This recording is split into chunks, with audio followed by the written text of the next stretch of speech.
Welcome to Tales from the Tap. My name is Frankie, and this is my co-host, Stan the Man. And we're excited to talk to you about our pre-release crash course for Lorwyn Eclipsed. Stan, it feels so good to be getting back into, like, magic again.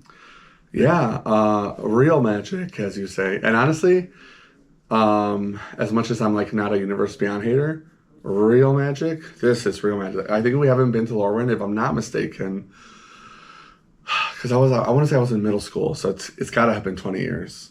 Maybe 19 or 18, but like Lorwyn, Shadowmoor, Morningtide, Eventide, some amount of whenever those 4 sets came out. I should have looked it up, but I want to say that was like 07 when I was like in middle school, because I think when I was in high school, Time Spiral was the new set when I was a freshman, if I'm not mistaken. But it's been a while. I don't actually remember. That 2007, good memory. Oh, okay, I'm cooking. So yeah, literally October 12th. like 20 years, 19 years, whatever. Yeah. That's crazy. And it's a cool comeback because it's like, I think my favorite planes, if it's tied for first, or planes if I have like a first and a second, is like Tarkir Kaladesh. Even though they're really similar, or not similar, but like really close together in terms of when they came out. Sure. I think that both of the lores for those sets, well, I think Tarkir lore is better. But Kaladesh, art style, flavor, the masterpieces, like that era that I mentioned, the gold, the artworks, that's just so like, that's like peak, like perfection. Yeah. The expeditions, masterpieces, whatever you want to call them. Some of the best cards ever printed. Even the Amonkhet ones that people didn't like because they looked like Yu-Gi-Oh cards, or some people called them like they had like mini Game Boy screens. Yeah. I still thought those were fucking cool, and I love them all. Expeditions are awesome, Bolt versions, but the originals are obviously better. That foiling style too, even though like they're easier to damage, just so freaking cool, just pops. Yeah. And so I really simp for Tarkir and Kaladesh a lot. With that being said, I think Lorwyn is like by far one of the coolest sets, or like planes rather. And I love tribal stuff. I think like most new players just get into the game. Yeah. Like I shouldn't say most, but a lot of new players get into the game tribal. Yeah. And that's how I got in. Like my buddy, well, I was borrowing these like decks at school that actually it's kind of a sad story, but before I got to high school, where I really got into Magic because they had a Magic club, this kid, when I was in middle school, over here in Elchin, jumped in front of a train, and he left all his decks with the teacher.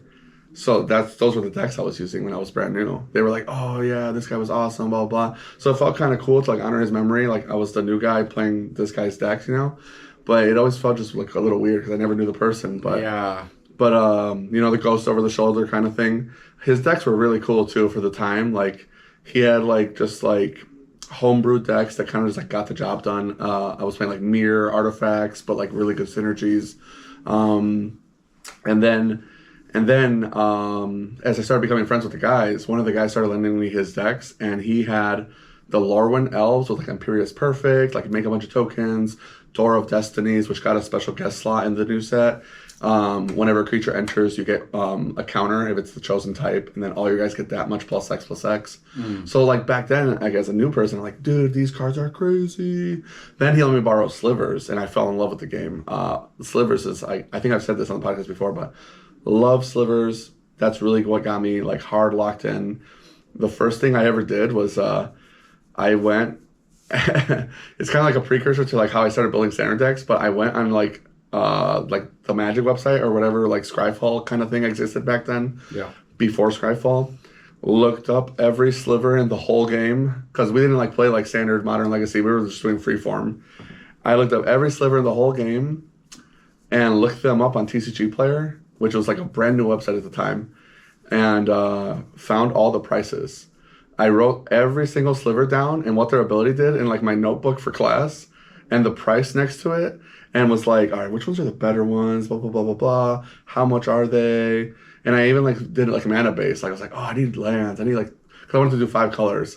So I'm using like Triomes, like Jungle Shrine, Vivid Grove, like some of the most horrific lands of all time. Yeah, but like yeah. like they got the job done for like my starter deck, and I literally was like, Dad, this cart is $44 on TCG Player.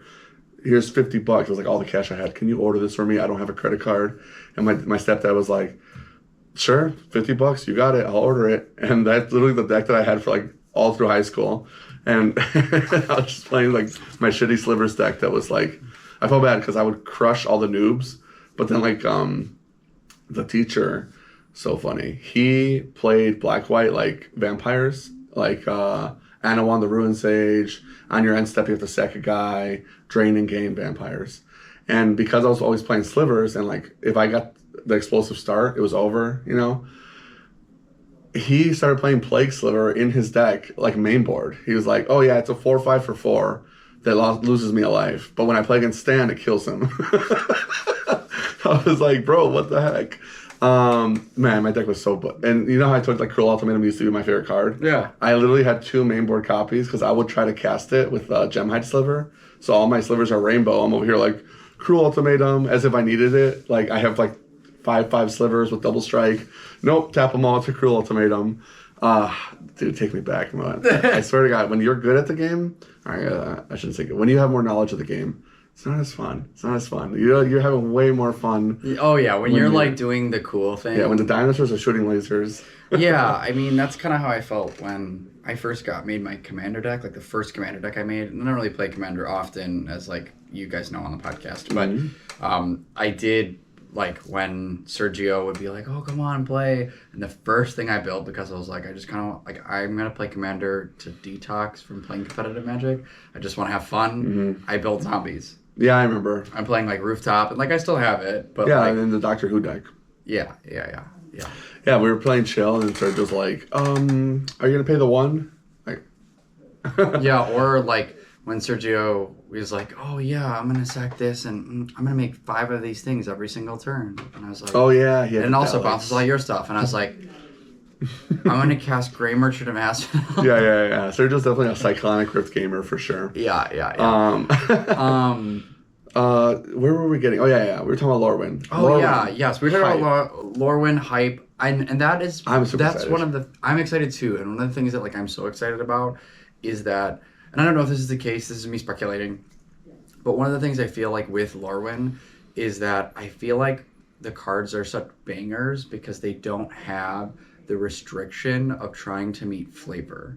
Like with Universes Beyond, they're trying to like keep the card flavorful within like what it would do. You know what I mean? Like they're like, Wolverine has to be kind of, you know, Wolverine-like, so what kind of mechanics can we put on that? Versus like with a Magic set that's a Magic set, they don't have that. They're just like, we can make this whatever we want. And from that design space, at least what I've seen from the cards like right now, I'm like, these just look like banger cards. Yeah, I definitely agree with your point. Going back to what I never finished, like Tribal set, great. I'm already excited.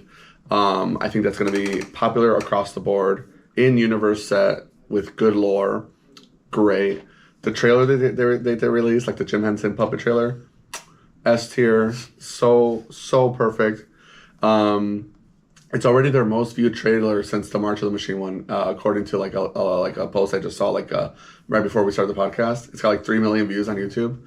Good. Hasbro CEO, please notice. Yeah, please notice. Give us more of that content. Stuff. But I agree. Like when like they made Avatar and Final Fantasy, like we talked about how they did such a good job of like taking the cards and the characters and like this universe and putting it to like what it should look like, and that task being so difficult. But part of what makes it so difficult is like the box that they have to kind of put themselves in, like you said. Yeah, where they're like, it's an additional design element. Exactly. Aang is got to kind of do this, Katara's kind of got to do that. And even though they've done mostly a good job with Universes Beyond, I agree. This set specifically, they were just like, all right, we're open now. And honestly, it feels like they cooked. I think this set is so fire. I've had more than one person tell me they think the set is too good, which I kind of agree with in terms of like, I don't agree that it's too good, but I agree that the power level is there. I think this is a really high power set. There's a lot of banger cards. Yeah, I'm actually We'll get into it when I get to for cards sure. for standard. But like, there's one card specifically that I've been waiting for them to print this. I knew that they were gonna finally get here one day. It just makes me worried for the evoke creatures. But anyway, we'll get the evoke creatures. Yeah, the new evoke creatures. What was the card you were waiting for? All right, I'll say it now. You were waiting for. Well, I just kind of was not understanding the point, I guess. They finally made an instant speed flicker. Like, for the format for standard. Yes. Understood. I didn't understand where you were getting at. Yeah, I was trying to save it for when we get to standard. Get into that later. It's not a big deal. But they made an instant speed flicker, and I'm like. The problem is that these evoke elementals reward you for spending mana, so they're not going to be as hype as like in modern, where you're like just flicker them, because like you get to keep a body, but you're not going to get like the ETB bonus. True, but now you don't have to like spider sense counter your warp trigger anymore for Quantum Riddler. You can just be like flicker my Quantum Riddler. Yeah. Well, well, Riddler might have to go. I mean, red or blue is still the best color in the format, by far. So we'll see how that looks soon. Although the format, as far as standard has been, very fun. Very fun. Very relatively balanced, in my opinion. I haven't seen anything that's kind of like been triggering. And we're still kind of seeing new adaptations. We saw like I think last weekend we had like the big, was it Spotlight or was it the GP? The Spotlight series. Or yeah, I guess the GP's our Spotlight. Yeah, we had the Spotlight series this past weekend. A lot of new technologies like the Simic deck. The Simic decks just keep changing. Yes. What they're doing. Yes, and that's why I put in my notes. Haha, take that, Julian. Oh yeah, when we played it, because we were laughing at the deck you picked. 3 people were like, "This deck is such ass." Yeah. Well, I did think that your version, the list that you were playing, not your version, but the list you copied was complete dog shit. And then when that guy added like the new tech, and he's like, "This is how you're supposed to do it," I was like, "That looks more reasonable to me." Yeah, and then I was like, I felt a little vindicated. Yeah, I was like, for sure. It's not terrible. I just felt bad because I was like, "Wait, I thought you were switching from Dimir to Control," and you're like, "No, I'm doing the Simic." I was like, I hate the Simic. Mostly because I'm a Lessons enjoyer. And I feel like if you're playing blue-red, you kind of prey on these creature decks right now. But, I don't know. We'll see. They kind of... true. They're going to keep adapting. Lessons did blow me out of the water. But right. I didn't get to see the new technologies. New adaptations, new technologies. We'll see how it goes. Avatar, Aang at the Crossroads is still a hell of a card. Like Coco into Coco, and then you're just going crazy. With that new artifact that they were playing, that's kind of like how he would get back in the game. The guy that won the tournament was like Aang at the Crossroads into that 4-mana artifact that was like Exile 2 off the top, and it tapped for mana that you can use on Exile. Interdimensional Web Watch? Yes, the Web Watch. That is so cool. When I saw that, I was like, oh yes, my stonks are going up. Yeah, and the Web Watch makes 2 mana for Exile cards, so it kind of fits the same game plan. It's already exiling their cards for you. Because all your airbend stuff, even if you don't have Appa, or like you don't have the Grizzly Bear, you can still cast your stuff practically for free. Yes, and the Grizzly Bear combos effectively with that. What was that, Web Watch? Because it's like, oh, you flipped like a Appa, it's 2 less. So, well, there you go. I can instantly cast it.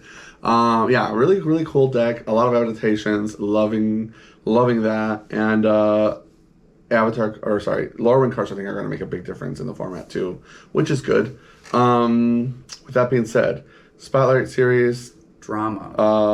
Drama. Yeah. What's with drama? You said So new year, new drama. Yeah. So I just saw people in like my limited Discord that were like kind of crashing out about this the other day, and I really wanted to get your take on it.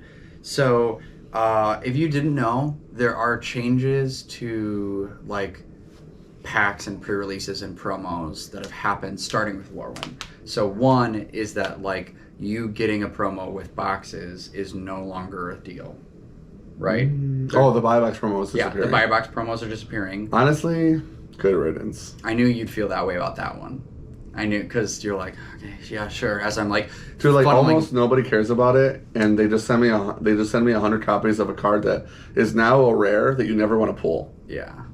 That was one. The other one was that the stamp that comes on like the pre-release card is no longer like it used to say 2026. Yeah, it's not gonna have the year stamp anymore. That's kind of weird to me because I don't know what the pre-release if they're gonna do a difference. Like, is it just gonna be you just get a foil rare, Yeah. and it's just effectively any foil rare in the set, and there's no distinguishing, like, that it came from a pre-release kit. Yeah. If that's the case, fine, I guess.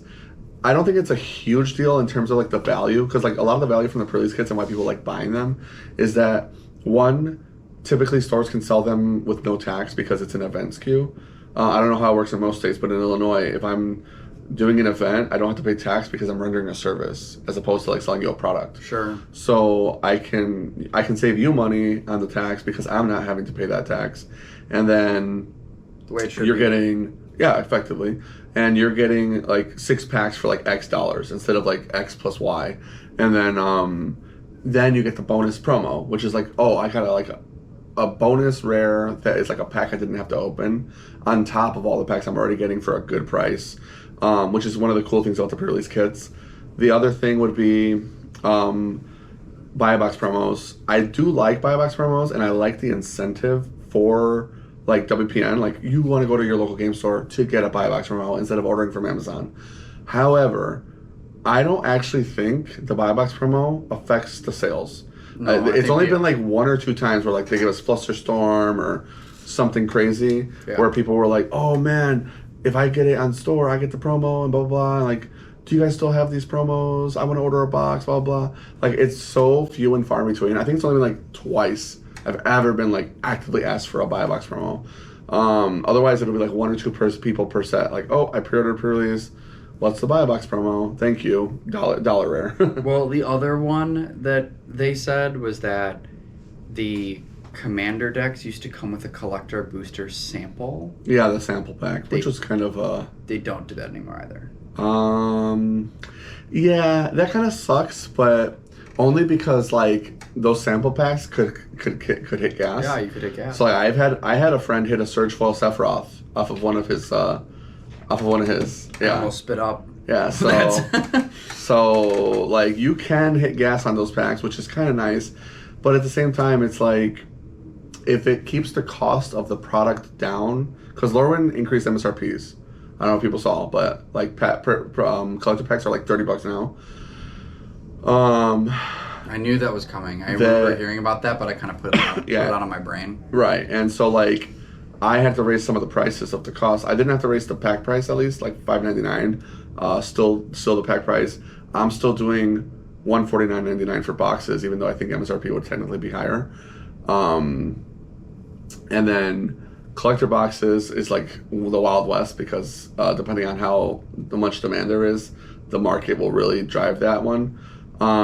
Like, we were doing $2.99, and then like people kept buying them, even though we had in-store pickup only. So we had to bump the price up to slow the bleed. And like, and it's still so we're like, okay, $3.50, slow down. I want to have some for the release date, but I still want you guys to be able to pre-order. And then the customers that ordered like right away and got the good price, it's like, hey, that's your reward for pre-ordering. Thank you so much for the support. Yeah,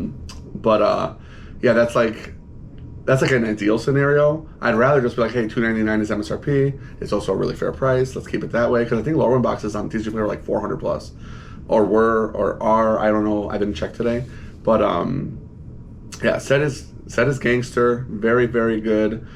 We ripped 2 cases for the store today, and like, just my pulls for my 2 cases, I was like, is this really how much the cards are worth? When I was typing them up, I was like, whatever, get them in the system, you know what I mean? Yeah. So yeah, the set is really good. There's a lot of hot fire. Obviously, a lot of prices will come down as pre-release is over and people start ripping their packs, but a lot of hotness in the set, a lot of really powerful cards. People keep talking about like even CEDH, like a lot of these cards will be playable.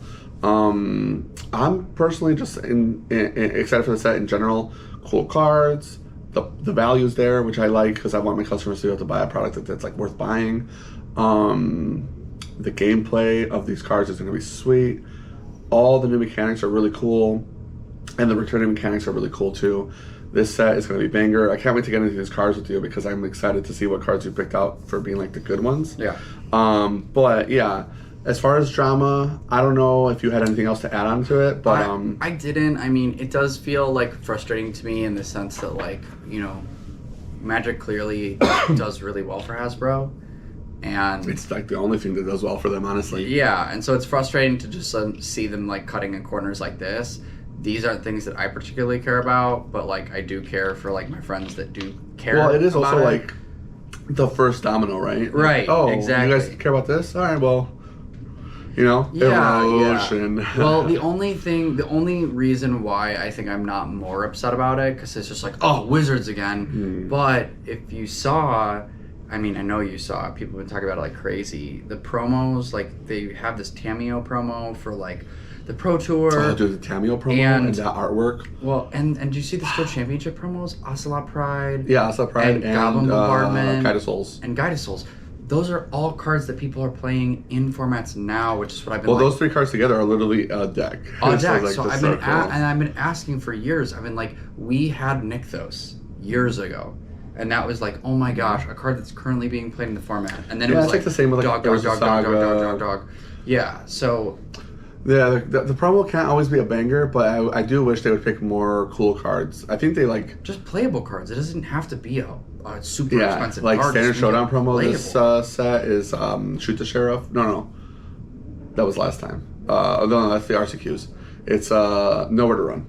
Yeah. Nowhere to Run retro foil. Yeah. Very cool. Yeah, because imagine like what happens if they did a promo? What if they made Flood Pits Drowner? Sure, yeah. Great. Standard Showdown promo. It's a good one. Yeah.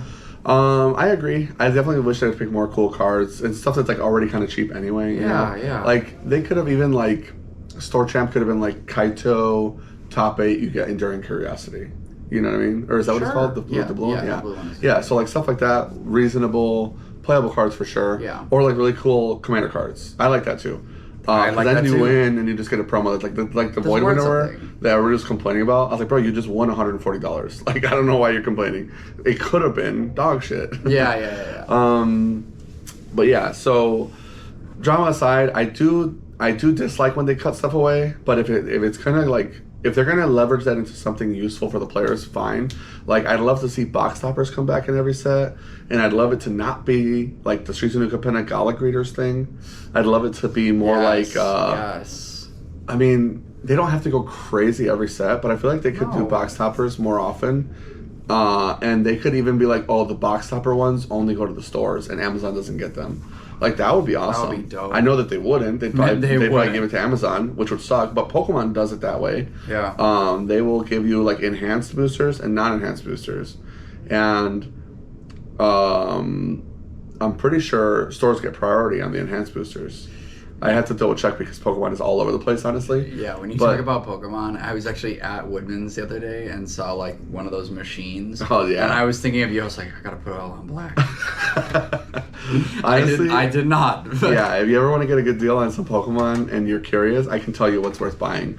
But those machines are usually just scalped or eaten or destroyed immediately. You have to get really lucky to hit because like these guys like are unemployed. They just make it their mission to go there. They're always wearing flip-flops. They're always wearing like shorts. They didn't shower. They're just there to they buy all of the one put it all on a credit card and hope they don't have to pay the APR. Anyways, yeah. So Magic Drama aside, let's get into some housekeeping. Yeah, let's do it. Get into the show. Yeah, for sure. It's gonna be a long one. First, quick housekeeping. As always, we start off listing off our Patreons. If you want to support the show, the best way you can support us is through Patreon. You can hit us up there. Tales from the Tap. Is that Patreon/Tales from the Tap or whatever? There's multiple tiers. Early access. All patrons always get our episodes a day early, and then as you move higher up, there's coaching we can do with you on Discord, deck techs, etc., helping you prep for your RCQs, all that good stuff.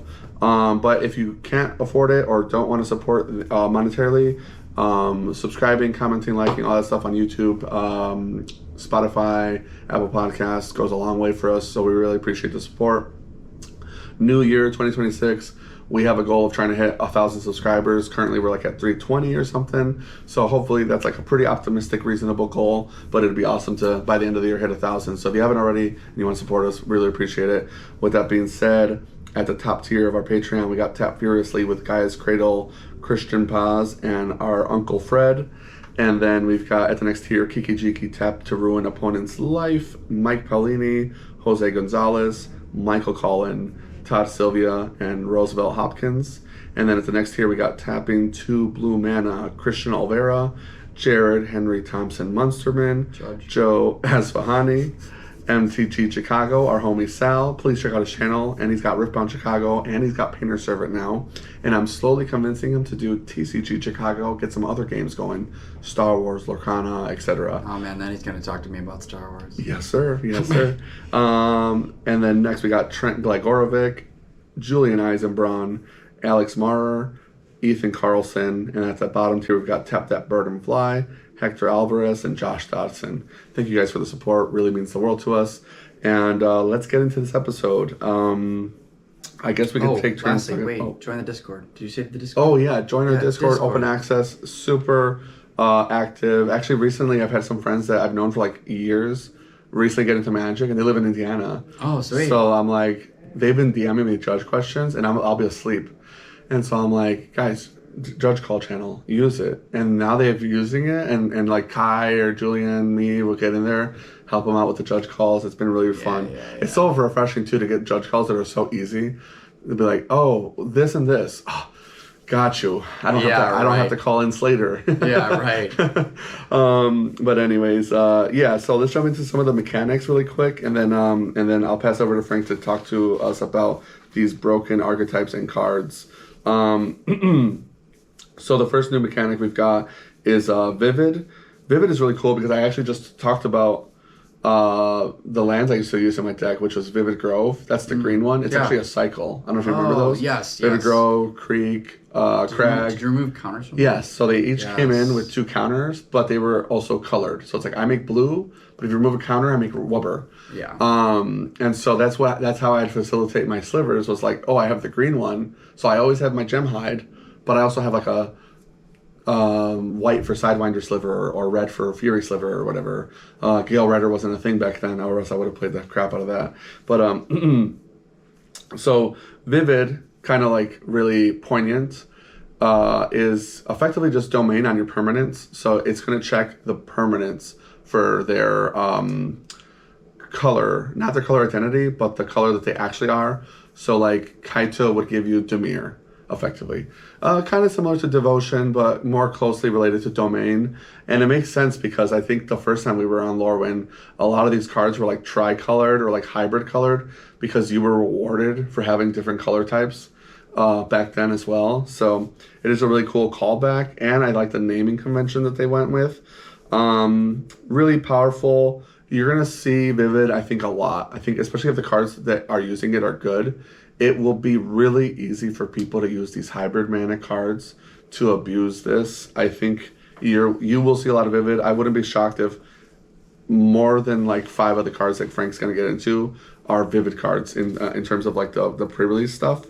The next new mechanic, also really, really cool.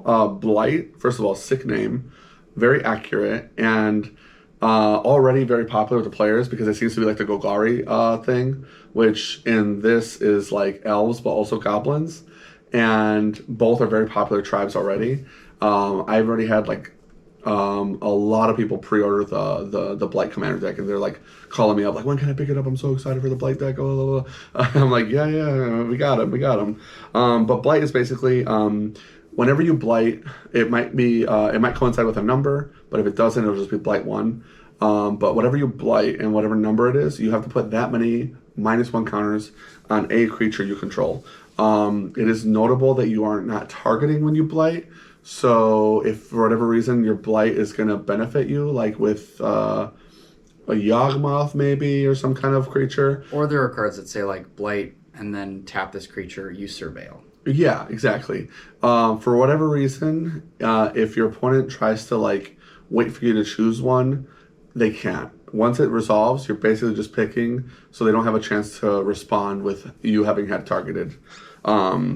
And then the other notable thing, which I didn't know, actually, thank you for the notes, Frank. You're welcome. Thank you for your cervix. If you are blighting for a high number, like let's say 5, and you have a 1/1, you can actually blight 5 all on the 1/1. It doesn't have to be spread amongst like per power like it would when you're blocking, as an example. So that's a good way to like, oh, if you're getting blighted, then you can be like, well, I'll toss it all on one guy, and then that way I'm not getting completely punished.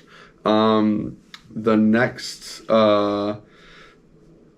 returning archetype, I guess it's not new, but we got changelings back, and that's really cool because changelings obviously were a big thing originally in Lorwyn, but you noted that Kaito is going to be making ninja changelings.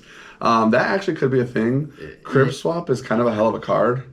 Yeah, there's just specifically that one creature, and it's probably bad, but like it's like a common. It could be blue or it could be black with flash, and it's a changeling. And yeah. I was like, now I've got a flash creature target guy. that gets another one that gets the pump from Kaido's +1. Mm-hmm. So I was like, yeah. That's the bad stuff I want to do. do. I mean, could be. It definitely, at least for Commander, definitely for your Yuriko players, but.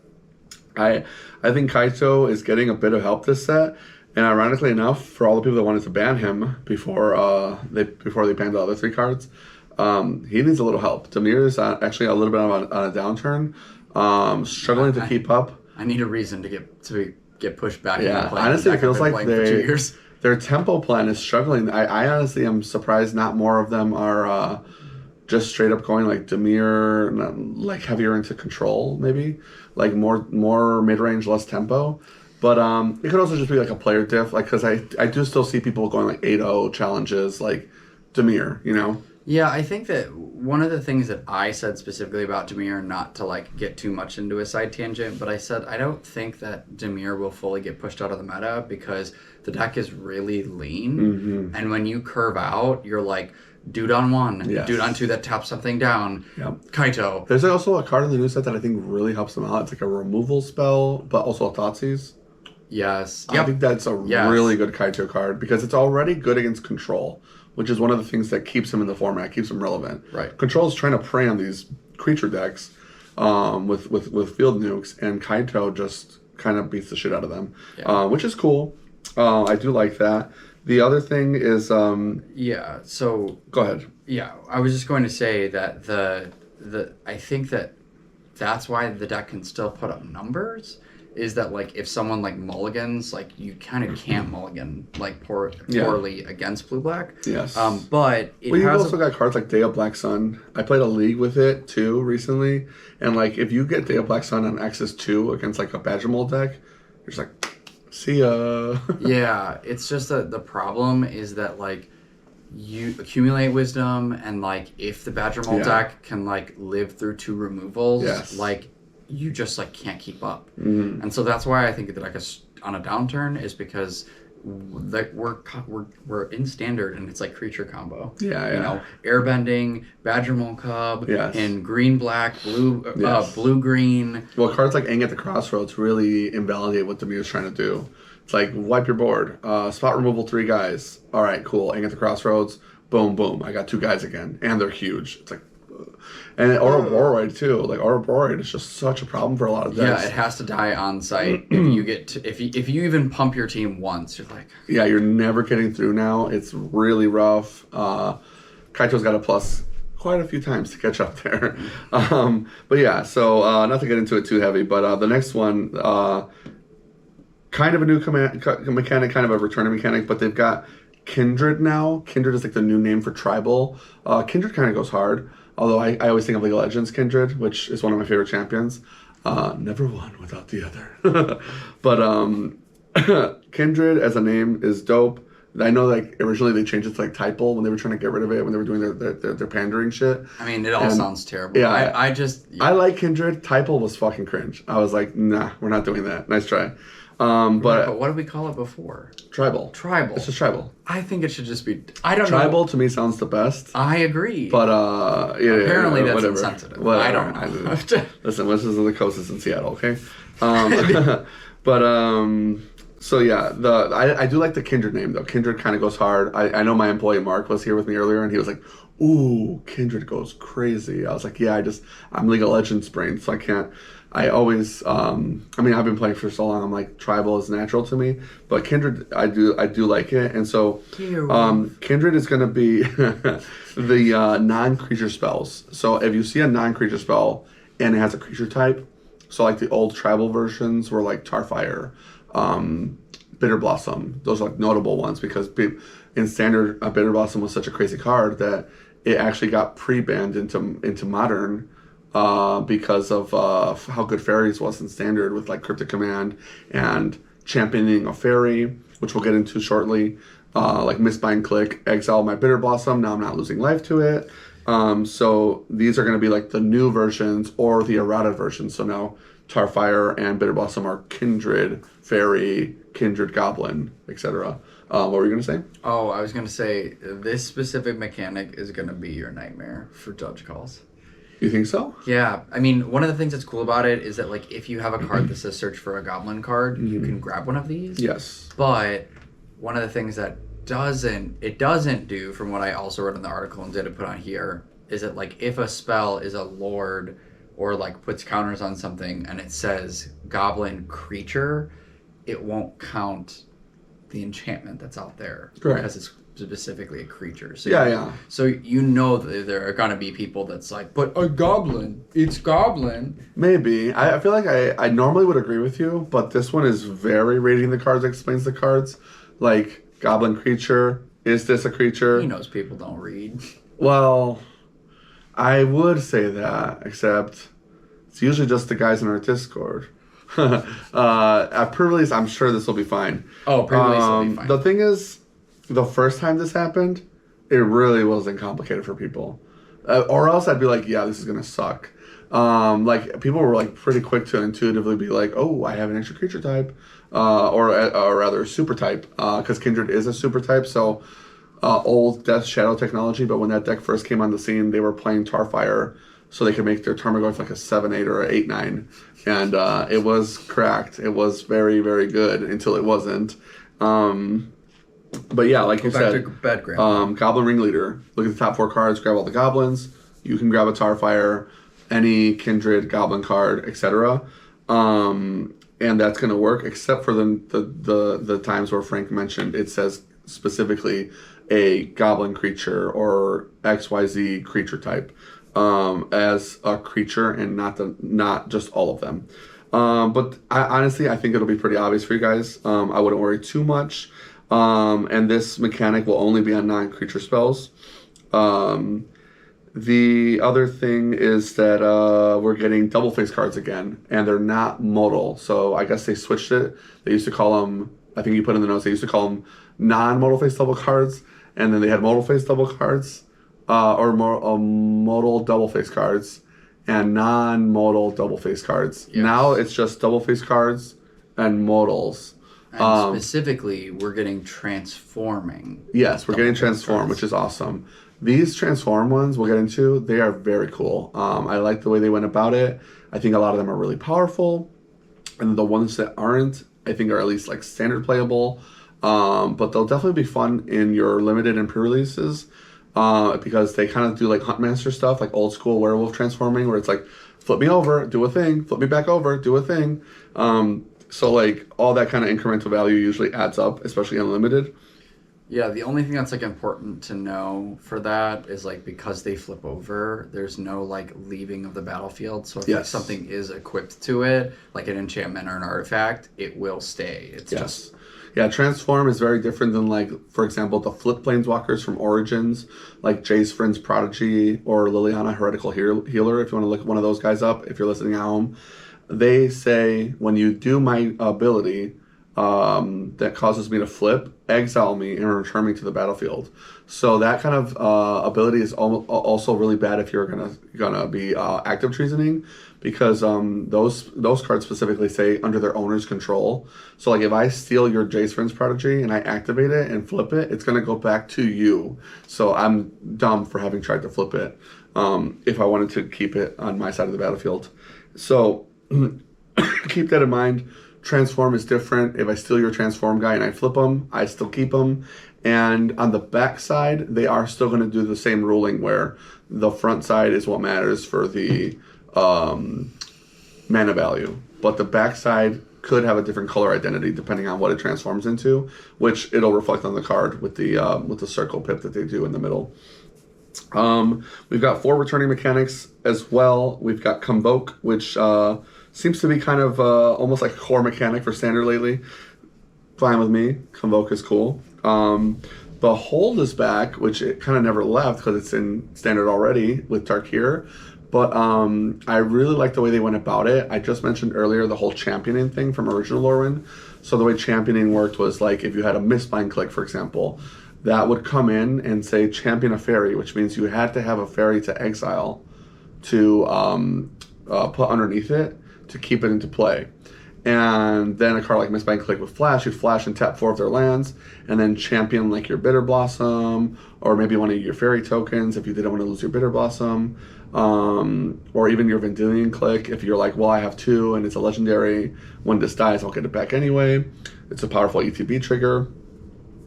The holding is basically the same thing we've already been doing with Tarkir, but now you're going to behold whatever creature type, which is really cool and thematic, but also like fits the niche of what we're doing in the format right now. I think it's really cool, and it's going to be really powerful for a lot of these cards. And then we're getting Evoke back, like you brought up already. Evoke is going to be very strong. Be advised, Evoke cards, these guys are going to be nasty.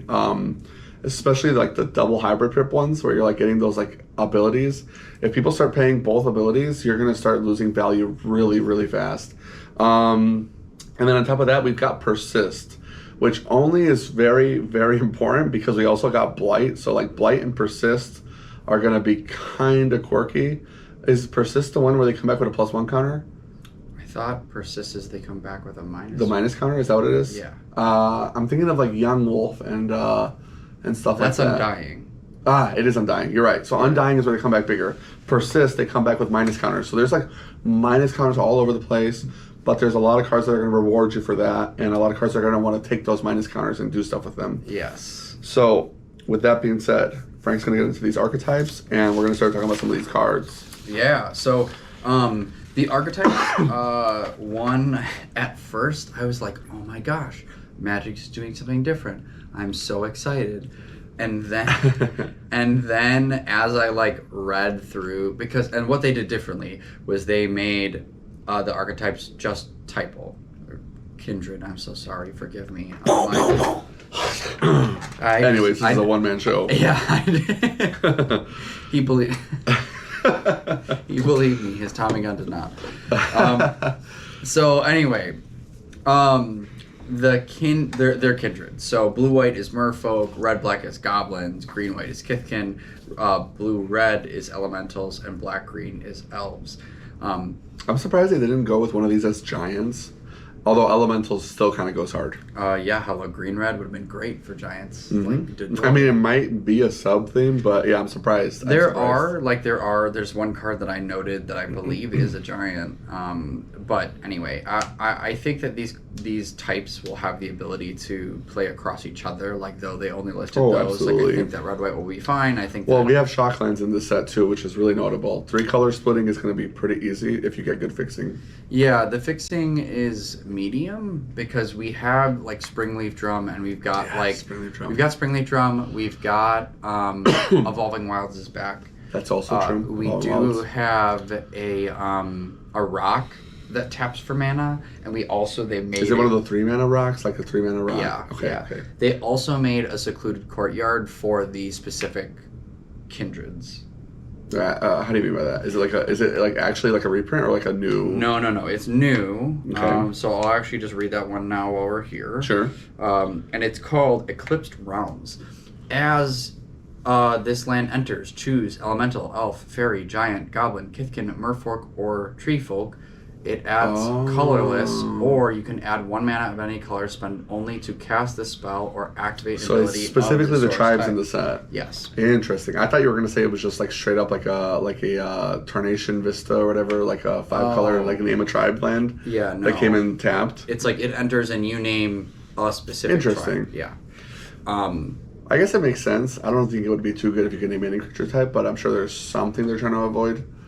Yeah, well, I think that the reason they're not doing it is because it's almost secluded courtyard if you can activate abilities of like any creature. Yeah, that's your activate abilities too? Yes. That makes sense. So it's almost like the same land, basically. Yes. That makes sense, yeah. And not to mention like changelings in the set, like it doesn't matter what you name, you just get them all. So that's kind of cool too. Changelings are going to be kind of sweet for draft. If you're drafting, you're like, man, I really don't know what to pick here. Well, this might fit in both archetypes. Yeah. So within those archetypes, like blue-white cares about tapping, which at first I thought was really bad until I read the cards. Yeah. Because why I thought it was bad because usually when they do archetypes where they're like you're just trying to tap down your opponent's stuff and get value for that, it usually is really poor and like it's not usually supported. so bad. Yeah, but this is actually more of like you tap your own stuff, like you're convoking your own stuff, and you get value off of. That's like, actually true. Draw Yeah, this card self-tap off. is way better. Yes, and it does look very good. That's actually kind of similar to like what OG cons had done with like Secure the Waste, stuff like that. Makes sense. Yeah, goblins are blighting.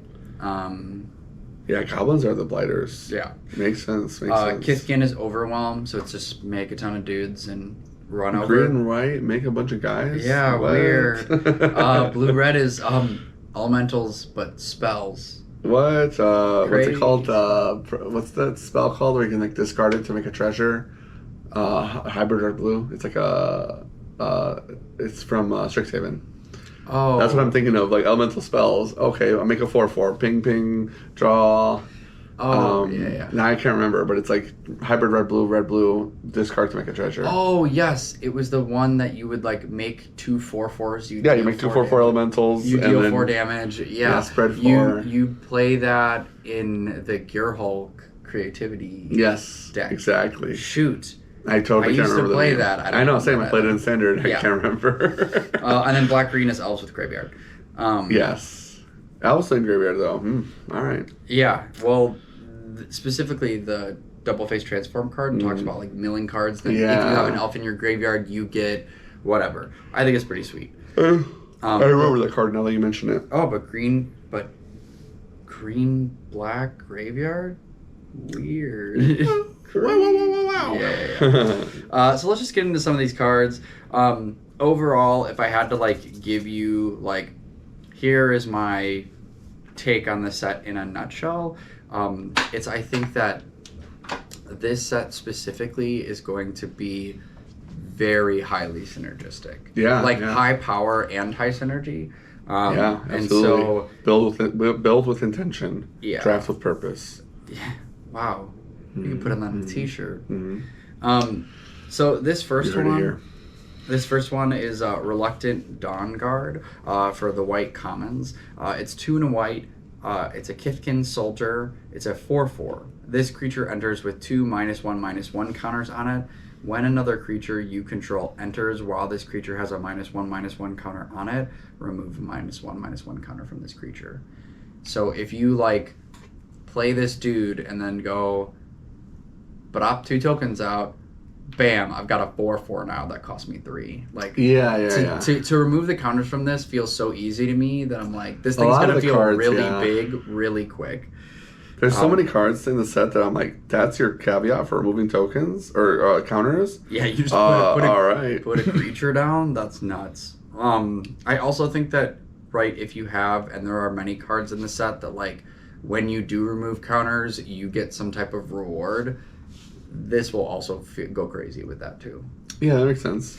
Next one I got you is your second white common, Spiral into Solitude. It's a 2 mana, 1 generic, 1 white enchantment aura. It is effectively just pacifism. Enchant creature. It can't attack or block. And then you can pay a generic and a 1 to blight 1 and sacrifice the aura, as well as exile the enchanted creature. So exiling the creature for that cheap, honestly, on an enchantment in limited is very strong, especially straight exile. The only cost is that you have to put a minus counter on one of your guys, which is probably not going to be that bad considering you have guys like the one that you just mentioned where you're like, I guess I'll just play another guy. Yeah, well, the thing is that sometimes this is right. Sometimes it's a low cost because you could just put it on that guy. Yes. But sometimes this is upside because you want blight counters on your stuff. Exactly. And so like, if you have a payoff, the card is crazy. It's crazy because normally this kind of effect in limited specifically is like you enchant the thing, you then pay 5. Right. To exile the creature. Right. And then you get like a 1/1 or something. That or your guy has to disappear, kind of like Flood Pit's Drowner. Right. I'm shuffling myself away actually, too. Specifically, this card was in Avatar, and you made a 1/1 ally, and you paid 5. Oh yeah, that's true. It You had had to pay 5 had to get the ally. yeah, it had Iroh on it. I remember, and I was yes, and that honestly wasn't even a bad card. It was like pretty good in that in that limited format. You can getting the allies is such a big deal for certain archetypes. Yeah. Do you have the Moonlit Lamenter? Yeah, I do. So Oh, boy. this card is awesome. I love this Tree Folk man. I think the artwork is sweet on this. So it's 2 and a white. Moonlit Lamenter is a Tree Folk cleric. It's a 2/5. This creature enters with a -1/-1 counter on it. Then you can pay 1 and a white, remove a counter from this creature, draw a card. Oh, that is so Activate nice. only as sorcery, and Yeah. it's a 2/5. 2 mana draw card is really nice and limited. Right, and 2/5 for 3. Yeah, That's so a like great body. right, it is a great body. Like, it's a great but rate. even as it comes in as a 1/4, not the worst body, right? No, So like the fact that you can just like get value out of it to make it like a reasonable creature. It doesn't have defender. This guy can still turn sideways. and Yeah, this is a really simple card. Yeah, and if you're doing so many -1/-1 cards, this is an engine. This is a draw engine. Yeah, You exactly. Put a counter on him, lose it, draw a card. Put a Right, counter on him, that's where your lose it. blight goes from the pacifism we just talked about. That's Yeah. so correct. The next card you have for your white uncommon is Burdened Stoneback. So this is another 2-drop, 1 generic, 1 white. This is a giant warrior. We got a 4/4 base, but this creature enters with 2 1/1 -1 counters on it, and then you can pay 1 and a white to remove a counter from this creature, and a target creature gains indestructible until end of turn. However, you can only activate this as a sorcery. I think this card, if it could activate at instant speed, would be cracked. kind of It'd disgusting. be cracked. Yeah, like really nasty. Yeah. However, even at sorcery speed, where you're like, all right, first of all, I'm gonna make this guy a 4/4, but second of all, I'm gonna make my best guy or the guy that you really want to block indestructible. So now your blocks are unprofitable, or just making sure that you can like get in there at all safely. It's really powerful. Yeah, well, the other thing too that I think is kind of important with this gameplay is like it can feel like really good tempo, because normally, right, the bad scenario for you is if you're playing a deck that wants to attack and you decide to like swing in and then do a pump to your creature and then in response your opponent kills it. Yes. You can go, all right, I am going to try and make this thing indestructible. They then can use their removal, and then you can use your spell to like make it bigger to protect. It Exactly. It lets you're forcing them on the action. It's almost like honestly like poker. You know, like all right, here's the play. Are you gonna raise? Are you calling? What's the play? You know. Yeah. I really like it, and especially as a put it all on black player myself. Well, and ball. And eventually this becomes a 2-mana 4/4. Right, exactly. 2 mana 4/4 on rate.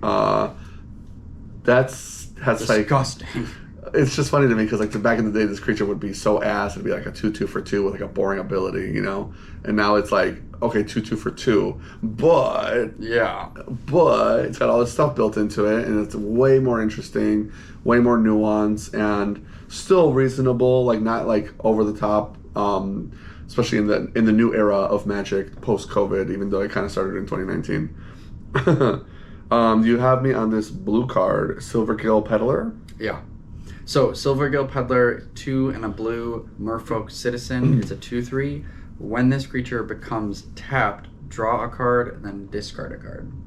Oh, beautiful. Yeah, so if you're convoking or like you're Yes. using another Merfolk to like tap this down, you're like, cool, loot. Well, I don't remember if it's an uncommon, but there's a Merfolk that literally untaps all your guys. And like that card, I was already like, dude, modern, let's do it. I want to try to do it. But the way it's already convoking and working out now, these kind of effects are going to really like stack really nicely. Especially with the next card that you're going to have on the list here, which is Temporal Cleansing. It's a 4 mana sorcery, 3 generic and a blue, and it's convoke. So hopefully a 1-drop, or maybe even 0 if you have a blue guy, like a Silvergill Peddler, for example. The owner of target non-land permanent puts it into their library, second from the top or bottom. So notably, it's a sorcery, so it could be way crazier if this was an instant. Like a lot of times we get this effect at instant speed in limited. However, this type of bounce removal, shuffle it back into their deck, is really annoying for people. And so very powerful, especially if you're able to convoke it out. Especially if you're convoking it out with guys that are summoning sick anyway, so they're not going to get in. Well, or if it's like with this guy that lets you draw a discard, Yeah. like you're getting the value from the tapping. Yes. And notably, second from the top or the bottom is like so much more much worse. annoying than top or bottom. Yeah. You know, because like being like, cool, my best dude I still get next turn. Yeah, I'll get him next turn, right? You're effectively time walking and doing it for a cheaper rate than normal. Yeah. The only boon is that it's a sorcery. Right. It's like, oof. So close. But I feel like, honestly, in this limited set so far specifically, if this was an instant, it'd be really horrific. It'd be horrific. Next one is Unwelcome Sprite. I actually think that this little guy could maybe even see constructed play. It's 1 in a blue, fairy rogue, flying 2/1. Whenever you cast a spell during an opponent's turn, surveil 2. So flash decks. Whenever you cast a spell on your opponent's turn, surveil 2. Actually, kind of nasty. Yeah, and it's a 2/1 flyer for 2. Yeah. If this had flash, holy. Like this, like Fairy Mastermind be damned at that point. Yeah. Casting a spell on your opponent's turn, pretty easy already. Fairies, as we know, are already kind of a flash deck. Like, we've literally got the Flash Bitter Blossom creature. And it's a spell. It's not non-creature, anything. Surveil 2. So your Flood Pits Drowners. Really powerful. And your fairies, for this limited format, this might be like your Soul Tide deck. You know, you're facilitating that graveyard plan for the elves, even though this card might have more like standard design, like you were saying. Still really powerful for this limited format. I think the next card is a Pestered Wellguard. I've got it pulled up here. And this is your second blue uncommon. 4 mana, 3 generic, and a blue for a Merfolk Soldier. 3/2 base. When this creature becomes tapped, When this creature becomes tapped, create a 1/1 blue-black fairy. Funny that the Merfolk is making fairies, kind of like cross synergy. I like that.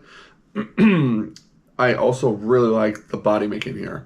This kind of reminds me of like a similar Ixalan like Merfolk card we used to have. Like when they become tapped, you'd get like the 1/1. I think Ixalan Merfolk had an enchantment that did something similar. Well, you mean the new Ixalan, right? It might have been a reprint. Oh, I was gonna say, because Lost Caverns had, like, there was a combo deck for like a minute where Lost Caverns, like, if you tap your Merfolk, you make... Yeah, you get a guy. Yeah. That was from OG Ixalan too. I'm pretty sure it was a reprint. So like this kind of effect, crazy. Someone's gonna break this in Commander and just be like, boop. Yeah, for sure in Commander, especially because it's cross-tribing. This is really cool for like a tribal kind of deck too. I don't know if you've ever seen those, but like I had a buddy that had a Commander deck that was like, he called it tribal because it was like, it wasn't tribal one tribe, it was tribal all tribes. So like all the cards had like crazy, like, oh, dragons get this, but most of my guys are changelings, or I have effects that make all my guys the creature type I want them to be. And I'm like, ooh, that's kind of cracked. With that being said, you got me on the next black one. Unless you had something to add for this Pesserell guard. No, I just wanted to like just quickly throw out. I don't know if you saw. We got in this set. I didn't write it down. Oh, we got Counterspell at Home. Oh, is it? Is it? Yeah. Like, So it's Wild Unraveling. It's double blue. Okay. As initial cast. Behold. No. As initial cost of the spell, Blight 2 or pay 1. So it's cancel, or if you Blight 2, it's just. Can you blight if you don't have a creature? No. So you have to at least have a creature to be able to blight. Yes. Even though it doesn't target. Interesting. Yeah. So it's wow. It's double. It is double blue. So it is counterspell. Still though, counterspell. I mean, this could be a good card for sure. Counterspell at Home. Scary. Powerful. Well, or like, right? I know it's late in the game, but like I wouldn't care about putting it on an Enduring Curiosity because it's coming back. Even if it dies. Yeah, exactly. Yeah, you know what I mean? Yeah. True. All right, so black is this is the card that you actually mentioned. I love it. I also love the name of it and the artwork. Anti-Sentence, 1 in a black. Choose 1. Target opponent reveals their hand. You choose a non-land permanent card from it. That player discards it. Target creature gets -2/-2 until end of turn, and it's a sorcery. This card is bonkers. We, for so long, like, this effect is awful and limited. because you never want to play discard effects. But I just think that this has such implications for standard play because Oh, yeah, I did mention it. Yeah. it's not only it's 2 mana, but it's not only like it's not like discard a non creature spell. Right. It's non land. Yes. So you can It's hit, actual Thoughtseize. yes, it's actual Thoughtseize. Or So even a at 2 removal. mana, it's kind of like Thought Erasure to me. Where like if you remember Thought Erasure from Guild Ravnica, because surveilling was such a prominent deck like thing, even just doing it for 2 in like these Esper decks was like fine. Like Thoughtseize is your best card. I'm gonna Surveil. Surveil was so strong that was worth the extra mana. This is like, well, its backup is a 2 mana removal spell. Yeah. All right, like that's kind of better than Heartless Deck to me. In some ways. Right. Well, now, and I've just appreciated this about Magic over time, like, but it's also now starting to scare me. It's the thing that I wanted, but now I'm like, okay, please stop. Is that there's so many cards that were like, these are unplayable in certain formats because, like, you just don't want to do this thing here. Yeah. But now they're making those cards modal. Mm-hmm. And now that they're modal, it's like, oh. Modal and, like, different ways to keep reinventing the wheel. I love how they keep finding new ways to be like, oh yeah, same fucking card, and it's like, now it does the thing in the set. I'm like, oh, all right. Okay. It's going to make, like, it. Right, to me, standard is starting to feel like a legacy format in like its power level and like what's all happening. Definitely power level wise, it is very strong. I think this is like the new norm. Expect standard to just feel like baby modern. Yeah, you're like I should say baby modern, like old school modern. Yeah, there are people that are comboing like, if I drew the nuts, I'm comboing on turn 3. Mm-hmm. Like, yeah, that is true. Badgermole is a hell of a card. I don't think it's ban worthy or anything like that. Like people were freaking out when it first came out, but it's definitely so stupid. It was pretty correct. But like I could see I mean we're gonna get more cards in standard this year. It's gonna be the biggest standard ever. I could see cards like Badger Mole, Quantum Riddler, maybe a couple other ones getting a little bit out of control depending on what comes out and why and how that shakes the meta up and what that looks like. But hopefully they learned their lesson with the ban cadence. I think the next one I have covered is Blighted Blackthorn, so your other common. It's a 5 mana, 3/7 Tree Folk Warlock. So first of all, Tree Folk is kind of cool. I love that they're like one of the tribes. There's a card I have to show you later that has like the most horrific artwork. Mark earlier, my employee literally went like, I think this card's messed up, Stan. I turn around and I'm like, what's wrong with it? I lift it up and I just like look at the artwork and I'm just we're literally laughing for like 2 minutes straight, like just dying of laughter. And it's like the most horrific card art. If you want to see it at home, it's called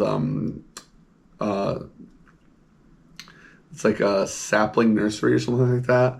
It's the showcase art. It's horrific. That's a Diddy blood. Anyways, Tree Folk Warlock 3/7 for 5. When this creature enters or attacks, you may blight 2.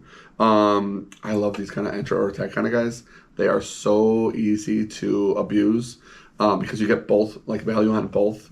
Hard to lose. Yeah. But if you do, you draw a card and lose 1 life. Oh man, this is actually a hell of a card. 5 mana is expensive, but because it's such a big body, huge. Like 3/7. I was like 3/7. Yeah, 3/7. It's gonna block for days until it becomes a 1/5, and then that's kind of what it's doing. I love that all these huge wall guys are just like, oh, none of us are defenders. But yeah, that ability is so good. And notice like you don't have to put the minus counters on the tree specifically too. You could just sack a 1/1 to draw a card if you really wanted to, or put the counters on a guy that's giving you value for having the blight. But the drawing the card every turn, that's how you run away with games. So I definitely like this pick. Yeah, the next one is Nightmare Sower. It's 3 and a black, Fairy Assassin, 2/3, flying, lifelink. Whenever you cast a spell during an opponent's turn, put a -1/-1 counter on up to 1 target creature. I think that this is really good because you care in these decks to put stuff on -1/- counters on your own stuff, but also you could start killing your opponent's stuff by casting stuff on their turn. Oh yeah. By like just slowly chipping down their stuff. Yeah, little by little, war of attrition. Yeah, the only thing that will be like interesting about the gameplay for this is that like if they also care about having blight counters on their stuff, Yes. you're helping them, and so you'll have to like play the balance game. That honestly will be really interesting to see, especially in two-headed giant matches. Oh yeah, I super agree. So the next card on the list is Gnarlbark Elm. It's a 3 mana, 2 generic and 1 black tree folk warlock again. You Base. didn't even say that. Well, I was gonna get into it. Okay. It's a base 3/4. I love the little nickname you gave it, little Gnarls Barkley. I hope this gets played just so we can call it that. But let's find out. There's a basketball in the background. What do you mean? Yeah, I know, but like you can't nickname a card that's not getting played. You know, Yeah. It just doesn't work. You know, Right. it's like remember when they were like, Slash the Goose. That's gonna be the new thing. Oh yeah. Anybody saying that? Anybody playing Pioneer? It's not happening. You tried to make fetch happen. You tried to make fetch happen. Oh damn. That's hot. I didn't even think about it. Yeah. Anyways, so 3/4 base for a 3 mana tree folk warlock. This creature enters with 2/-1 counters, so it starts off as a 1/2. And it says pay 2 and a black, remove 2 counters from this creature. Target creature gets -2/-2 until end of turn. This and that tree are like best friends already. The fact that it's like not tapping to do this, even if it's sorcery speed, because like you have such good like plays with this guy, even like main phase 2. You know, like if you're playing just this guy with the tree. All right, make my guy bigger. -1 a year, guys.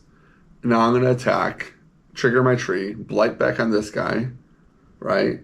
Draw. Your blocks are worse because I'm minused. If you block with a different guy, I can now use this mana again if I have 6 and then finish it off. Like, there's so much implication with this guy. Yeah, this is also repeatable. I just kind of wish this was better for Standard.